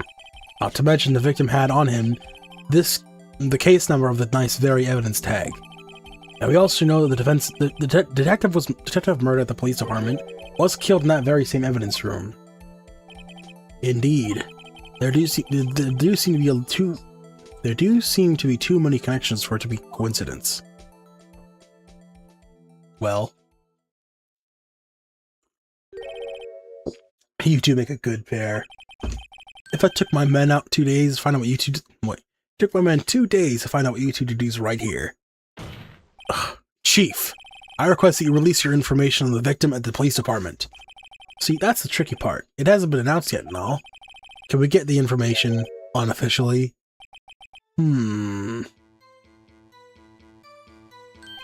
Sure, why not? It's unofficial after all. What, really? Who would have guessed? I'll cooperate, but I can't reveal the name of the victim's department, okay? If you are going to tell us little, why not tell us everything? Ah, well, because case information is sticky stuff. You have to do everything properly.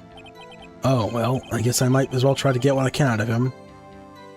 His division, the ID number, gender, ID number. Okay, how about you tell me the victim's ID number? Sure, why not?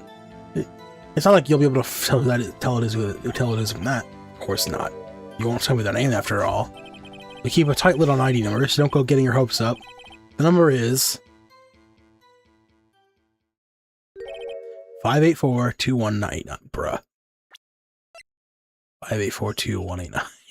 Okay. Well, that's quite long. And we have to remember these. It drives me nuts. 82. I can't do it. We didn't even get to the first number, right? Well, Mr. Wright, does this tell you anything? ID number on the victim police department. 5 tells me something. Actually, it does, Your Honor. It does. I think.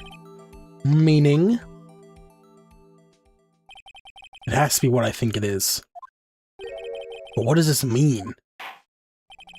Well, let's hear what the defense has to say. You say the ID number of the detective who was murdered at the police department tells you something. What does it tell you? Witness. What is it, Mr. Wright? You're grinning like a schoolgirl on prom night. No, it's just, I got confused. And this is news. Huh? Just come out with both guns blazing, like you always do.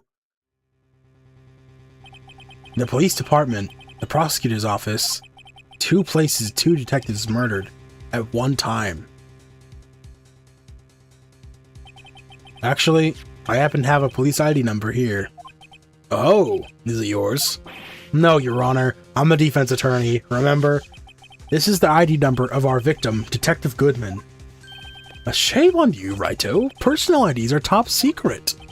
Detective Goodman's ID number is 5842189. And this means what, exactly? What? Huh? Wait, that ID number we heard from this chief earlier, it started with 82. I forgot. You didn't even get the first number right again! The number in this chief of police gave us was 5841 whatever. Wait a second, Miss Wright. What does this mean? That's what I want to know. The 2 ID numbers are identical. In other words, the detective killed in the police department's evidence room was Bruce Goodman. What does our witness think about that? Oh, sharp as a tack, Righto, sharp as a tack. But wait, Detective Goodman is our victim. He was killed at 5:15 in the underground parking lot.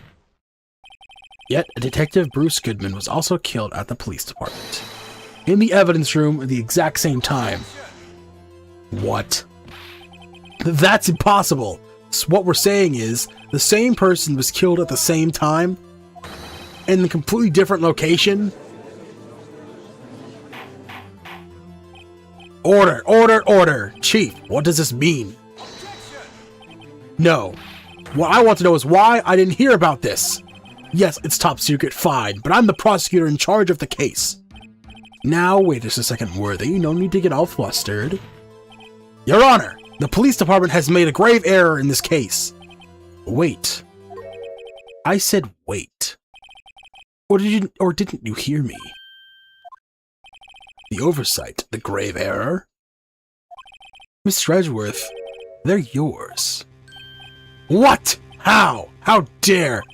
We informed you yesterday. I believe it was our Officer Meekins who brought you the news. Officer Meekins? Mr. Wright, where have you heard that name before? Wait. Aha!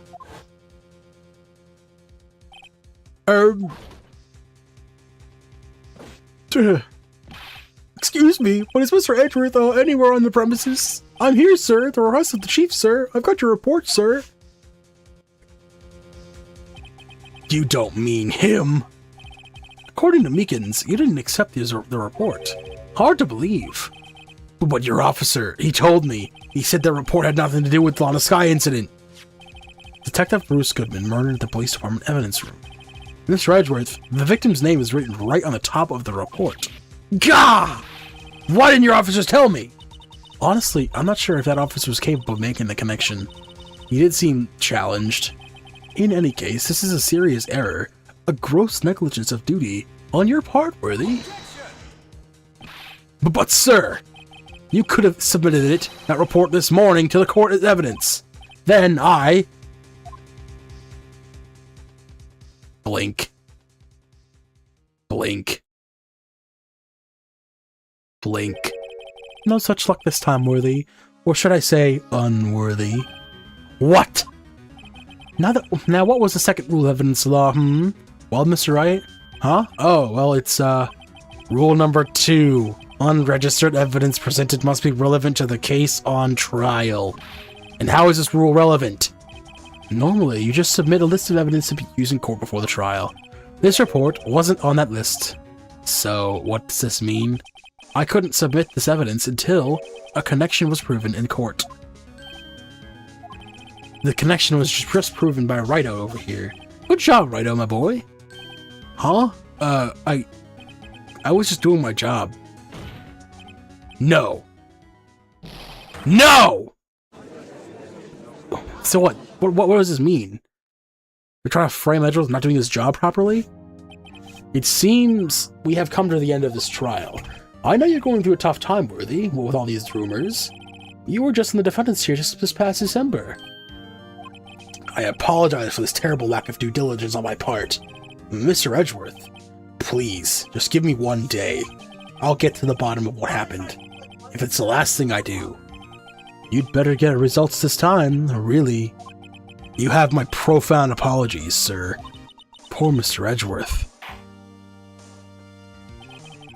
I don't think there's ever been an error this serious in the history of this court. I will grant one further day as the prosecution has requested. Will that be sufficient, Mr. Edgeworth? Yes, Your Honor. Thank you. Whatever your punishment for this is, for your sake, I hope it's not decisive. Very well. Court is adjourned. No more. Alright, to be continued. Jeez.